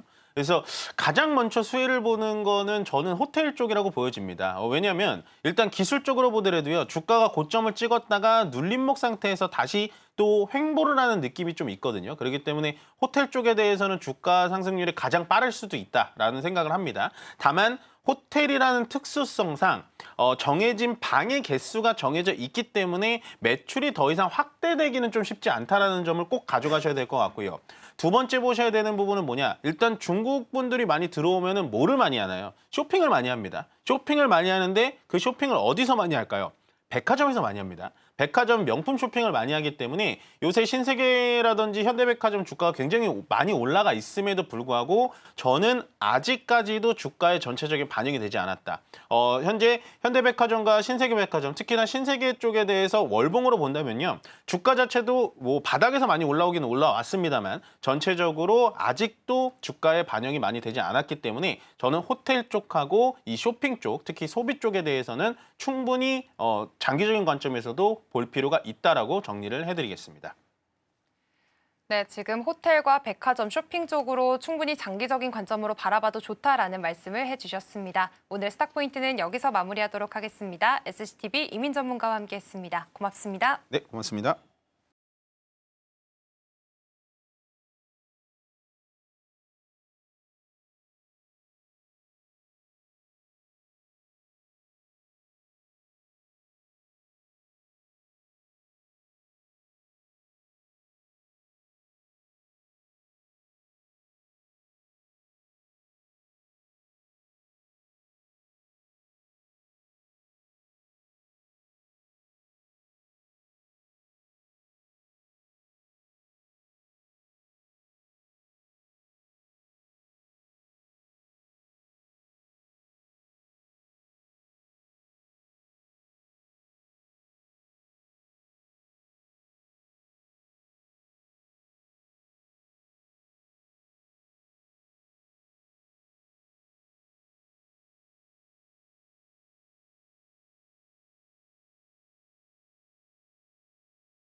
네, 계속해서 캐스팅콜로 이어가 보도록 하겠습니다. 오늘 도움 말씀에는 KM투자파트너스 김성훈 대표 자리해 주셨습니다. 대표님 어서 오세요. 네, 안녕하세요.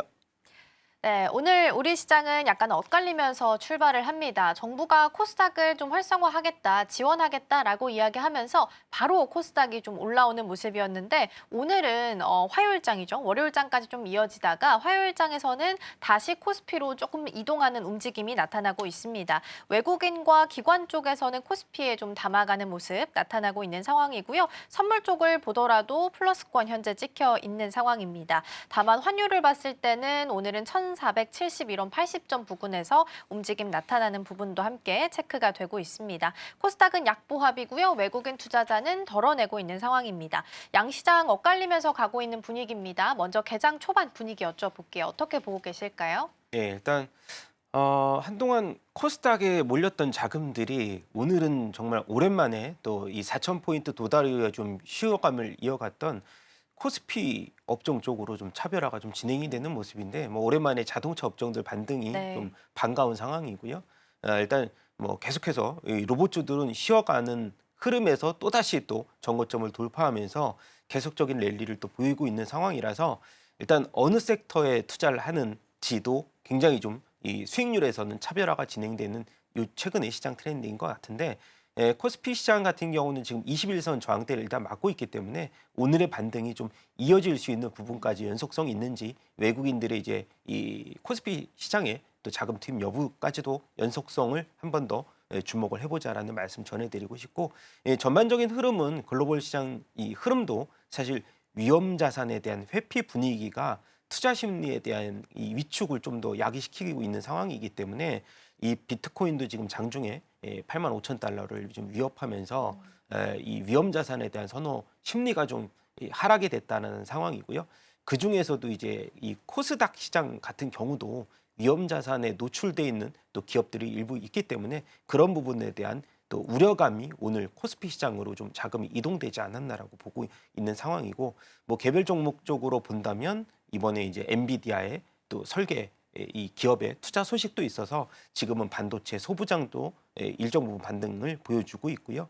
그리고 오늘 뭐 아까도 말씀드렸던 자동차 업종들 뭐 현대오토에버라든가 이제 현대차 이제 어느 정도의 바닥을 찍은 모습들이 오늘 오후장까지 좀 이 반등이 이어지는 듯 한번 우리가 지켜봐야 될 관전 포인트가 아닌가라고 보고 있습니다. 네, 오늘은 확실히 코스피 쪽으로 힘이 좀 실리고 있는 모습입니다. 4천선을 회복할 수 있을지 좀 보셔야 될 것 같고요. 개장 초반 지금 19분 정도 지났는데 1.1% 상승불 현재 켜져 있는 상황입니다. 엔캐리 트레이드랑 관련된 내용을 좀 점검을 해봐야 될 것 같습니다. 보통 이제 일본은 우리가 유동성을 공급해주는 국가로 판단을 하죠. 낮은 금리인 엔화를 차입을 해서 고수익을 낼 수 있는 해외 자산에 투자하는 걸 엔캐리 트레이드라고 부르는데 어제 이제 BOJ 쪽에서 금리 인상에 대한 내용들을 좀 검토해보고 금리 인상을 할 수도 있다라는 코멘트가 나오게 됐습니다. 그래서 그때부터 비트코인 급락세가 나왔고 나스닥 선물도 떨어지기 시작을 했고요. 우리 장중에도 잠깐 주춤하는 모습이 나타나기도 했습니다. 어제 뉴욕 증시는 이에 대한 내용들에 가장 크게 좀 영향을 받은 상황이라서 엔캐리 트레이드에 대한 내용들 먼저 좀 점검을 해보도록 하겠습니다. 이 청산에 대한 키워드는 사실상 우리가 올해 벌써 경험을 한 바가 있는 상황이죠. 그래서 블랙 먼데이를 경험한 바가 있기 때문에 아직 우려할 정도는 아닌지 아니면 대비는 어느 정도 필요한지 어떤 관점이실까요? 일단 포지션이 갑자기 변화가 이어졌기 때문에 대응에 대해서도 사실 굉장히 많은 또 그 정책적 흐름들이 있을 건데 지금은 일단 확정은 아니지만은 이 엔캐리 트레이드에 대한 청산 우려감. 근데 이제 상대적으로 우리가 보면 일본이 양적 완화를 얼마 전에 다카이 총리가 한다고 이제 진행을 하면서 우리나라와 경쟁 구도가 있는 수출 산업에 대한 우려감이 있었습니다만은 이제 일단 이 정책 금리를 인상한다는 이 포커싱이 다시 이 방향성이 바뀐다라고 했을 때는 글로벌 시장의 금리 인하 기조가 좀 하락될 수 있는 그런 현상들이 이어질 수 있다. 이런 우려감이 오히려 시장에는 더 크게 작용을 하는 것 같습니다. 그래서 전반적인 흐름으로 보면은 일단 유동성 파티가 일정 부분 좀 위축될 수 있다. 이런 분위기가 좀 감지가 되면서 비트코인을 비롯해서 뭐 국내 시장 같은 경우도 지금 코스피 시장으로 자금이 유입되는 그런 흐름을 보여주고 있는데 저는 뭐 상당 부분은 좀 제한적이다라고 말씀을 드려야 될 것 같고요. 국내 시장 같은 경우는 뭐 일본 시장 그리고 이제 미국 시장하고는 또 좀 일정 부분 틀리게 정책적 기조의 흐름에 이어갈 수 있는 섹터들이 굉장히 이 주도주로서 핵심 키워드로 자리 잡고 있는 종목들이 많기 때문에 그런 부분들에 우리가 이 투자를 좀 더 진행을 한다라고 하면은 이 최근의 시장의 흐름과 좀 수익률을 좀 맞춰줄 수 있는 그런 이 굉장히 매력적인 또 종목 섹터들을 저희가 이제 선별해서 소개를 시켜드릴 수 있다라고 하면은 뭐 지금 시장에서는 사실 일본의 이 우려감보다는 앞으로의 구조적 성장이 기대가 되는 그런 섹터들로서 좀 뷰를 좀 맞춰드리는 게 맞을 것 같습니다. 일단은 영향은 좀 제한적일 수 있겠다라는 말씀을 좀 주셨고요. 12월 19일 12시 발표입니다. 그래서 금리 인상에 대한 내용이 언급이 된 상황인데 사실상 시장에서는 금리를 인상할 걸로 조금 더 무게추를 옮겨서 보고 있는 것 같기는 합니다. 그래서 그때까지는 일단 움직임을 좀 체크를 해보셔야 될 것 같고 변동폭이 이러한 내용들이 나올 때마다 움직임이 좀 나올 수 있으니까 이 부분도 염두를 좀 해보셔야 될 것 같습니다. 그러면 엔캐리 트레이드를 새롭게 좀 아이디어로 활용을 해보면 어떨까라는 측면에서 질문을 좀 드려보고자 합니다. 만약에 엔화 강세로 이어지게 된다면 상대적으로 여행지로서 한국을 선택할 가능성이 있을지도 궁금해서요. 인바운드 쪽에서 전략을 챙겨볼 수 있을지 여쭤보고자 합니다. 오늘 개장 초반에 움직임 좀 체크했을 때는 호텔, 카지노 이런 쪽이 좀 강세를 보였거든요. 물론 카지노는 여전히 좀 있긴 한데 그래도 상승분을 약간 반납을 한 분위기긴 합니다. 카지노, 호텔 이런 쪽의 움직임 체크돼서 인바운드 쪽에서도 전략을 좀 챙겨볼 수 있을까요? 뭐 결국은 중국 소비주 가운데에서 저희가 이제 픽을 해야 되는 상황이고 뭐 3분기 실적만 보고 우리가 선택을 한다면 당연히 롯데관광개발을 이제 중심으로 해서 뭐 파라다이스라든가 이제 파라다이스 같은 경우는 3분기 실적 때문에 사실 미스가 일정 부분 났기 때문에 워낙 하락을 했다가 이제 반등하는 국면이라서 4분기 실적을 확인해야 되는 상황의 종목들이 있는 거고요. 그리고 가장 저로서는 탑픽은 그래도 이제 백화점 쪽, 유통 쪽을 좀 봐야 되지 않을까라고 생각을 하는데 최근 들어서의 기조는 뭐 더현대 서울이라든가 이제 백화점 쪽은 외국인들이 관광 코스 패키지에 이 루트가 백화점 루트가 굉장히 요즘에 많이 있다고 하는 상황이고요.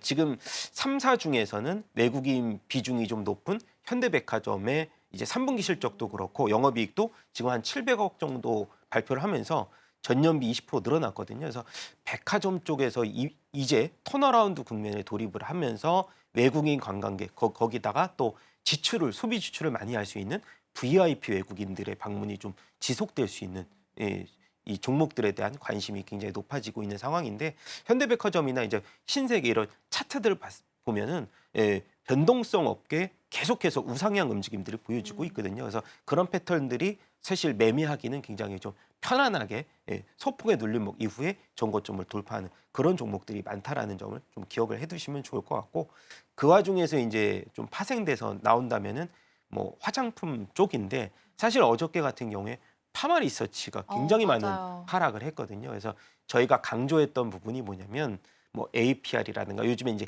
클래시스가 홈디바이스를 새로 출시를 하면서 중국 소비주 중에 이제 화장품 쪽보다는 이 홈디바이스 쪽의 매출 비중이 좀 더 커지는 그리고 중국인 관광객들의 이 그 쇼핑 바구니 안에 오히려 화장품보다는 이런 미용기기 쪽이 굉장히 많이 좀 매출이 올라가고 있다. 그리고 저희가 이제 파마 리서치의 그 경쟁자로 수치가 그때도 말씀드렸던 스킨부스트의 LNC 바이오가 최근에 차트가 굉장히 좋아졌는데 리투오 매출이 굉장히 늘어나면서 관광객들이 얼굴을 이제 전철에서 제가 보니까 마스크를 많이 쓰고 계세요.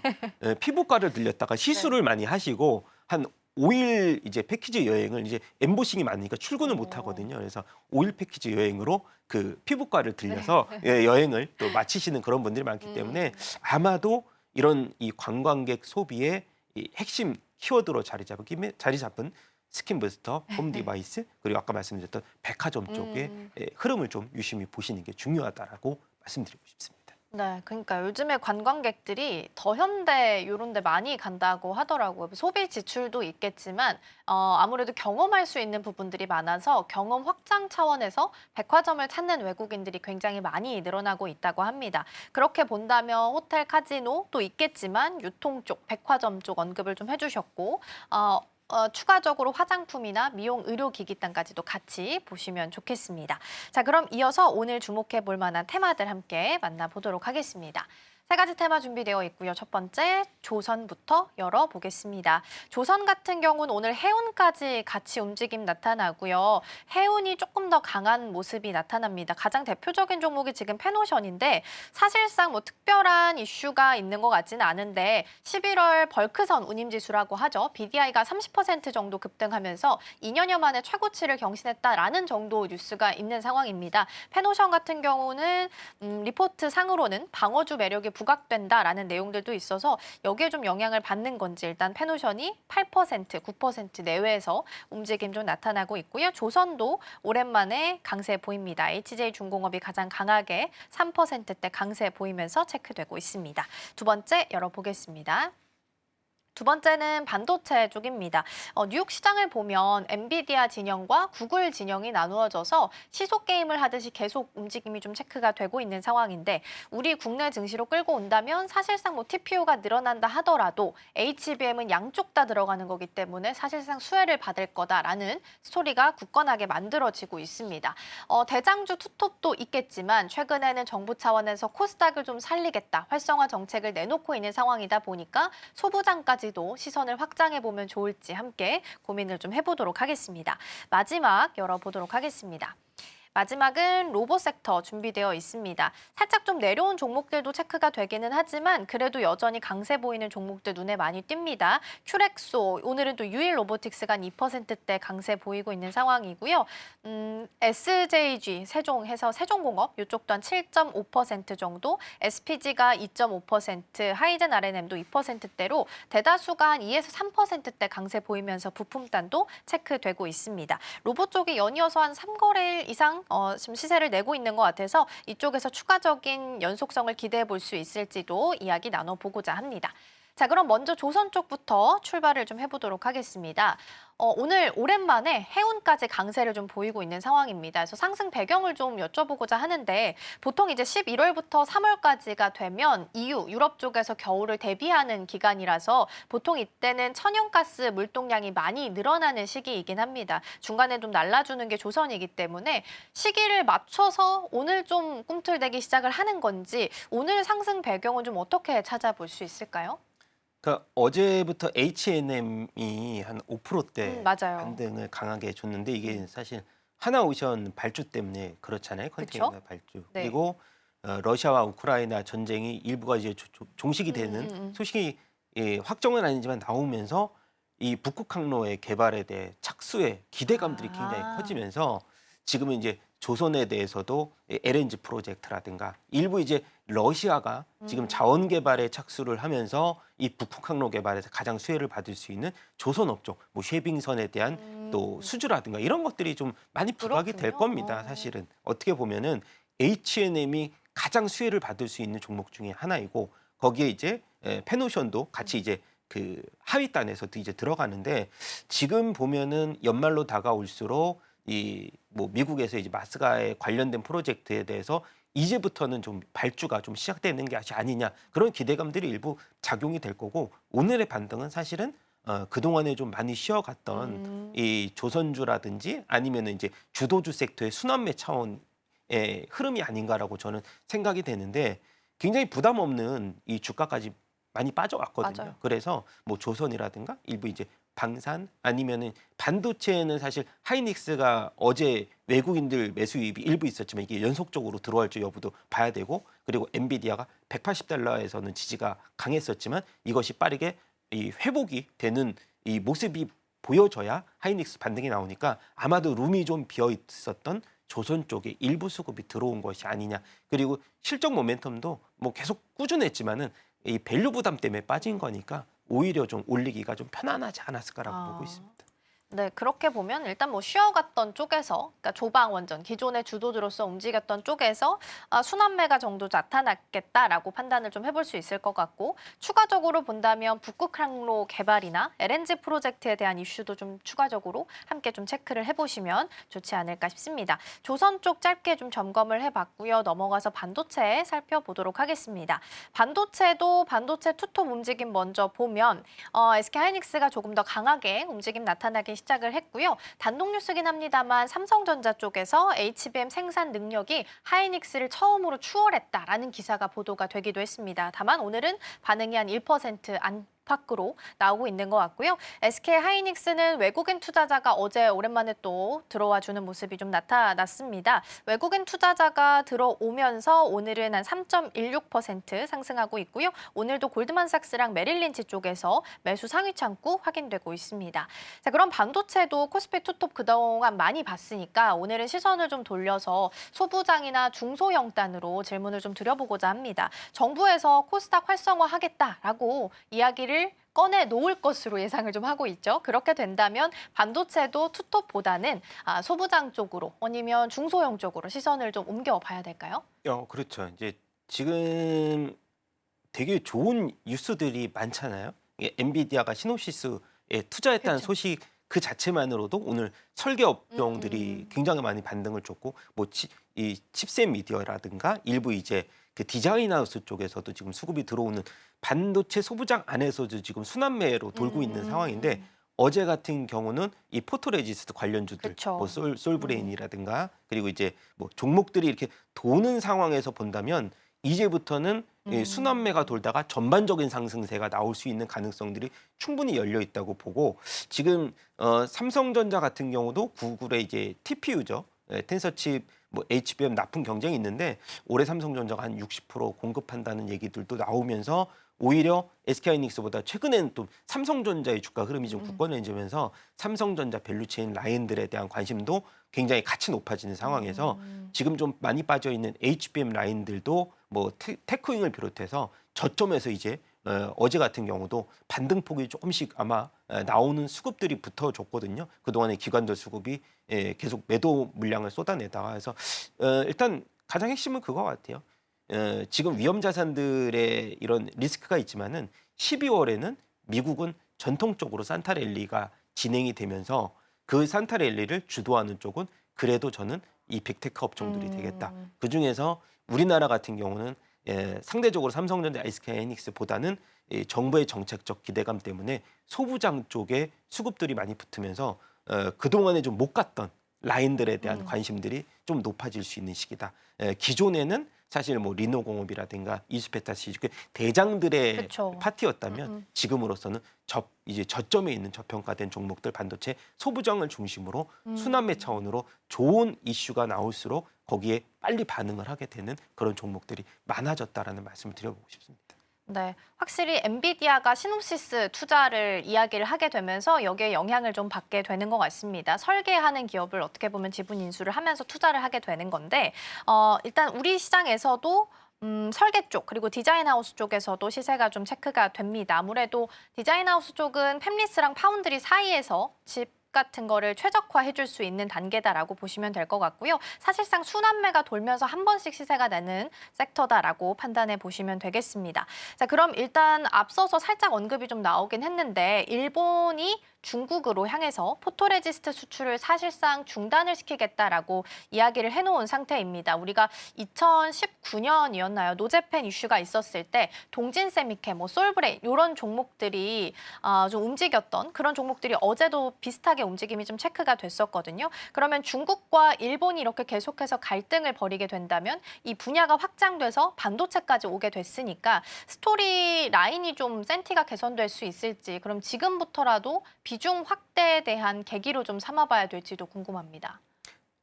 그렇죠. 이제 어찌 보면은 과거에 우리가 일본하고 좀 이 적대시되는 상황에서 빨리 포토레지스트 관련 라인들을 국산화한 게 지금에 와서는 우리나라에 굉장한 반사이익으로 작용할 그쵸. 수 있는 거고, 뭐 종목들을 보면은 뭐 동진세미캠이라든가 이런 밸류가 되게 싸거든요. 그래서 좋은 호재가 있을 때 만약에 올해 선행으로 한 13배 정도인데 반도체 소부장치고 이런 좀 가치 있는 종목들이 그동안에 가치 반영이 안 됐었다가 어제 같은 경우에 이렇게 두 자릿수 상승률을 보인 게 굉장히 좋은 호재가 반영이 딱 됐는데 뭐 투자자들이 뜯어보니까 너무나 싼 거죠. 그래서 숨은 보석을 발견한 것처럼 이렇게 반등을 보여주고 있는데 지금 보면은 뭐 탑픽으로서는 아까 말씀드렸던 뭐 네. 동진세미캠 그리고 블랭크 마스크를 제조하고 있는 SNS텍이라든가 이런 종목들에 대해서는 향후에도 이런 중국과 이제 일본의 갈등이 사실 단기간에 끝날 게 아니기 때문에 그런 부분들에 속하는 종목들 중심으로서 매기를 집중해야 하는 방법도 하나의 또 이 투자의 선택지가 아닌가라고 보고 있는 상황입니다. 네. 일단 중일 갈등이 나타나게 되면서 수혜를 받을 수 있는 종목들 다시 한번 노제펜 이슈가 있었을 때 움직였던 종목들이 다시 한번 체크가 좀 되고 있는 상황입니다.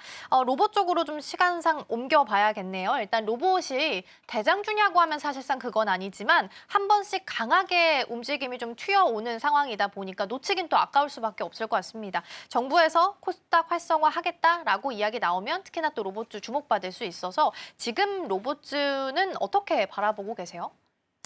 제가 지난주에도 로봇주 중에 흑자인 기업을 이제 중소기업 중에서 SPG하고 또 이제 고영이 워낙 실적이 좋은 종목들이다. 좀 유심히 보셔라라고 했는데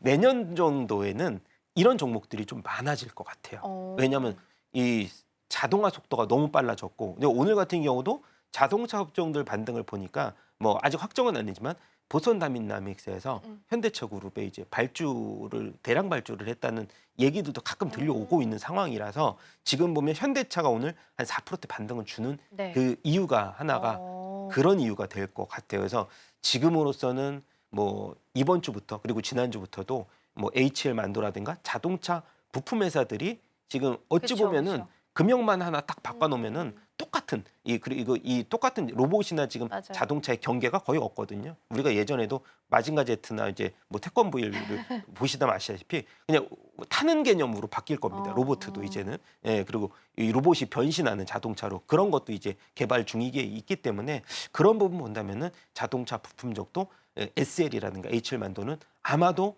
지금 이 시세가 마지막일 거라고 보지는 않고 있고 그리고 오늘과 같은 경우는 그동안에 좀 쉬었던 대장주 역할을 했던 SPG가 이 과열 종목에서 해지가 되면서 다시 한번 반등을 주고 있고 그 와중에 대형주 한 5조 시가총액 5조 정도 이상에선 제가 말씀드렸던 레인보우 네, 로보틱스하고 맞아요. 그나마 현대 오토에버가 있는데 오늘 현대 오토에버가 불은 붙고 있는 상황인데요. 지금 14% 반등이 보여지고 있는데 네. 오토에버 같은 경우는 자체 그 오토에버 플랫폼이라고 하는 모빌리진이 있거든요. 그 모빌리진이 테슬라로 말하자면 오버 디 에어, 그러니까 무선 이 업데이트 아. 시스템을 갖고 있어요. 그러니까 로봇도 자동차와 마찬가지로 업데이트를 계속 해줘야 되거든요. 소프트웨어를. 그래서 지금 현대 오토에버가 그 소프트웨어를 담당하는 무선 이 업데이트를 담당하는 그런 SI 통합을 보유하고 있기 때문에 아마도 이 로봇주들을 얘기할 때 이제는 현대 오토에버, 현대차 라인에서는 현대 오토에버, 뭐 클로버 이게 이제 대장주의 역할을 할 것이고 뭐 삼성에서는 제가 말씀드렸던 종목들 그쵸, 거기다 SBB테크까지 오늘 이제 관심주로 말씀드릴 SBB테크까지 삼성 라인들로 이렇게 좀 꾸려나가고 뭐 LG 라인은 다 아실 거니까 네. 말씀 안 드리고 그렇게 좀 현대, 삼성, LG 요 라인 쪽에서만 포커싱 맞춰주셨으면 좋겠습니다. 그럼 이제 대표님 시선에서 보면 로봇주는 일단 어떤 대기업들이 뒤에 좀 붙어있는 종목들 위주로 좀 선별을 좀 해주신 것 같습니다. 삼성 라인에서 레인보우 로보틱스 이전에도 제시를 좀 해주셨는데 그때 당시의 가격을 보면 29만 원 선이었거든요. 근데 오늘 가격을 좀 체크를 해보도록 하겠습니다. 레인보우 로보틱스 같은 경우에는 지금 인터넷이 연결이 잘 안 되네요. 레인보우 로보틱스 같은 경우에는 42만 6,500원입니다. 그렇게 되면 고가 대비해서도 굉장히 많이 올라와 있는 상태라서 수익률도 많이 있다라는 부분, 그리고 레인보우 로보틱스 같은 경우에는 중장기적으로 내년이 더 좋다라는 말씀도 주셨기 때문에 같이 참고해서 보시면 좋겠고요. 자, 그럼 이어서 오늘 탑픽 종목 아까 살짝 힌트를 좀 주시긴 했는데 사실상 부품단인 것 같아요. 네, 맞습니다. 이제 어찌 보면 로봇은 핵심이 이제 소프트웨어 말고는 가속기밖에 감속기밖에 볼 게 없거든요. 그러니까 금형은 아예 보시지 않는 게 좋으시고, 이 감속기 같은 네. 경우는 이제 일본의 하모닉 드라이브 시스템이라 그래서 로봇에 특화된 감속기 액추에이터라고 보시면 되는데 우리나라의 1호가 이 SBB테크고 그 다음에 SPG가 그것을 대중화시킨 거고.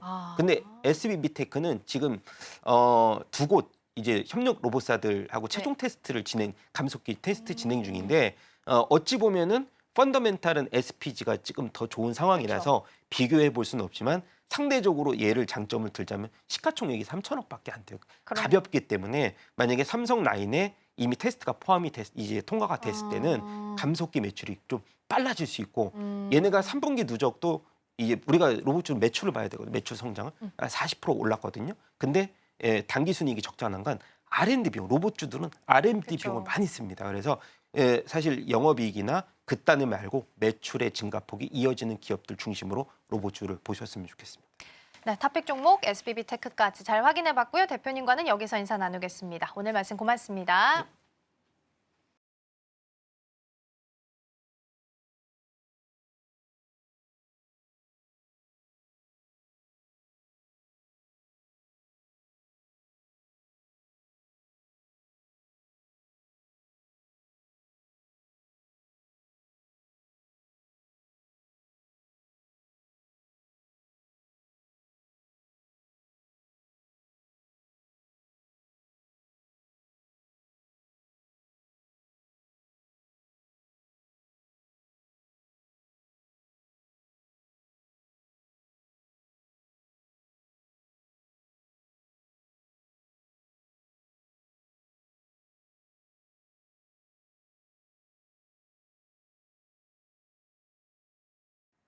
이 시각 시장 상황 한번 체크해 보겠습니다.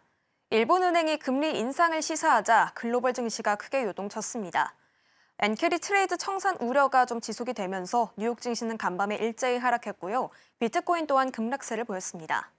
아무래도 원화 같은 경우에는 엔화와 동조 현상까지 일어나다 보니까 우리 원화 또한 함께 변동성을 받을 것으로 예상이 되고 있습니다. 어제 우리 시장은 엇갈린 흐름으로 마감을 했습니다. 코스피는 주춤했지만 코스닥이 먼저 산탈 랠리를 타는 거 아닌가라는 좀 생각이 퍼지게 됐는데요. 그렇다면 오늘 지수 상황 분위기부터 체크를 해보겠습니다. 자, 자, 먼저 우리 시장 장 초반에도 엇갈린 흐름을 유지해주고 있습니다. 하지만 어제 장 마감 상황과는 반대되는 양상이 좀 띄고 있는데요. 코스피 같은 경우에는 1% 넘는 상승세를 보여주면서 3,973선에서 움직이고 있는 모습이고요. 코스닥 같은 경우에는 약세 하락하면서 지금 921선에서 지나가고 있습니다. 자, 그렇다면 수급 상황으로 넘어가 보겠습니다. 코스피 매매 동향부터 살펴볼 텐데요. 그래도 오늘 코스피에서 긍정적인 점들이 아무래도 외국인과 기관이 쌍끌이 매수를 보여주고 있기 때문이 아닌가 싶습니다. 반면에 개인 같은 경우에는 4천억 원이 넘는 큰 폭의 매도 물량을 덜어내고 있다는 점까지 포착이 되고 있습니다. 자, 그렇다면 코스닥 매매 동향으로 이동해 보도록 하겠습니다.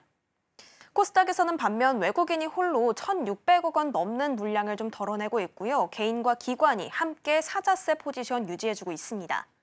자, 그렇다면 코스피 내에서 오늘 어떤 업종들이 상승을 주도하고 있는지 체크해 보도록 하겠습니다. 오늘 일단 전기가스업이 2%대의 상승률 보여주고 있습니다. 이어서 운수창고와 전기전자, 그리고 운수장비, 금융업, 건설업까지 모두 1%대의 강한 상승률 보여주고 있는데 전기전자 오늘 괜찮고요. 그리고 운수장비 안에서는 아무래도 자동차 15% 관세가 좀 공식적으로 다시 확인이 됐기 때문에 이 안에서 자동차주들이 오늘 좀 강세 흐름 보이고 있다는 점까지 포착이 되고 있습니다. 어제 그리고 전기전자, 코스피가 약세 흐름 보이는 와중에도 그래도 하방을 지지해줬던 점까지 기억해 보시면 좋겠습니다. 자, 그렇다면 코스피 하락 업종으로 넘어가 보도록 하겠습니다. 네, 오늘 코스피에서는 의약품이 0.74% 하락하고 있고 철강 및 금속도 약세 흐름 보여주고 있습니다. 자, 그렇다면 코스닥 상승 업종으로 이동해 보도록 하겠습니다.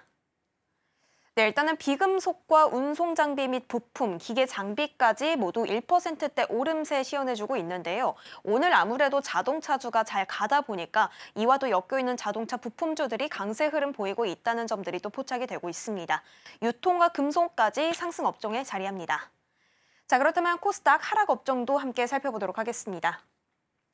네, 잘 갔던 제약주들은 오늘 좀 쉬어갑니다. 금융도 코스닥 쪽에서는 약세 흐름 연출해주고 있고요. 음식료, 담배까지도 0.11%의 소폭의 하락세 보여줍니다. 자, 그렇다면 코스피 거래대금 상위 종목으로 넘어가 보도록 하겠습니다. 오늘 일단 반도체 흐름 괜찮습니다. 어제도 상승불을 켜줬던 우리 반도체 뚜뚜비였는데요. 오늘은 SK하이닉스의 상승폭이 더 큽니다. 3% 가까운 오름세 보여주면서 55만 4천 원 선에서 움직이고 있는데요. 60만 닉스를 찍은 이후에 살짝 조정을 받았었는데 그게 더 매수 기회다라고 바라보는 인식들이 많아졌다고 합니다. 다시 60만 닉스를 향해서 점진적으로 올라가고 있는 하이닉스의 모습이고요. 삼성전자 또한 오르고 있습니다. 1% 넘게 지금 상승하고 있고 10만 2천 원에서 움직입니다. 특히 삼성전자는 어제 이 HBM 생산 능력이 하이닉스를 제치고 업계 1위를 등극했다라는 소식까지 나왔다는 점 함께 체크해 보시면 좋겠습니다.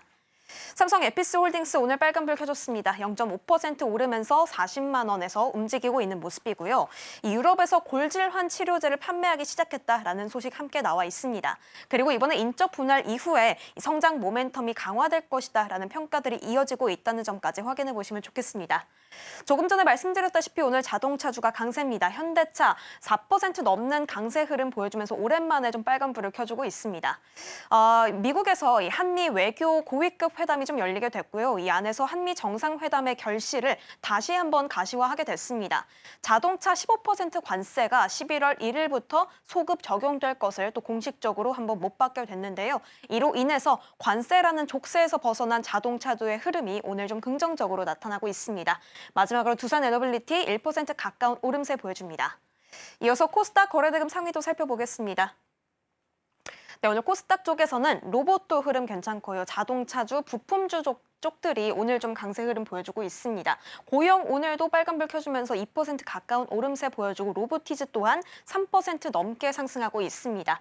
알트 12%대 급등세 시연해주고 있고요. 어제 에코프로 안에서는 좀 호재가 하나 나왔었죠. 국내 양극재 기업 처음으로 유럽 시장에 진출을 하게 됐었는데 또 강하게 올랐던 만큼 오늘은 쉬어가는 흐름이 나오고 있습니다. 1.72% 내리면서 91,400원에서 움직입니다. 마지막으로 태성은 오늘 52주 신고가 경신하면서 10%대의 강세 흐름 나타내주고 있습니다. 지금까지 시황센터였습니다. 네, 오늘은 확실히 시장이 코스피 쪽으로 쏠리고 있는 분위기 나타나고 있고요. 오늘 우리 시간으로 오전 10시에는 파월 의장이 스탠퍼드 대학교에서 연설이 예정되어 있습니다. 지금 연준이 블랙아웃 기간에 들어갔기 때문에 통화 정책에 대한 특별한 코멘트는 없을 수도 있겠지만 어떤 내용들 나오게 되는지는 꼭 체크하셔야겠습니다. 저희가 방송 중에 제공해드린 정보는 투자 판단을 위한 조언일 뿐 해당 종목의 가치와 수익률은 보장하지 않습니다. 저희는 내일 더 다양한 소식 준비해서 돌아오겠습니다. 시청해주신 여러분 고맙습니다.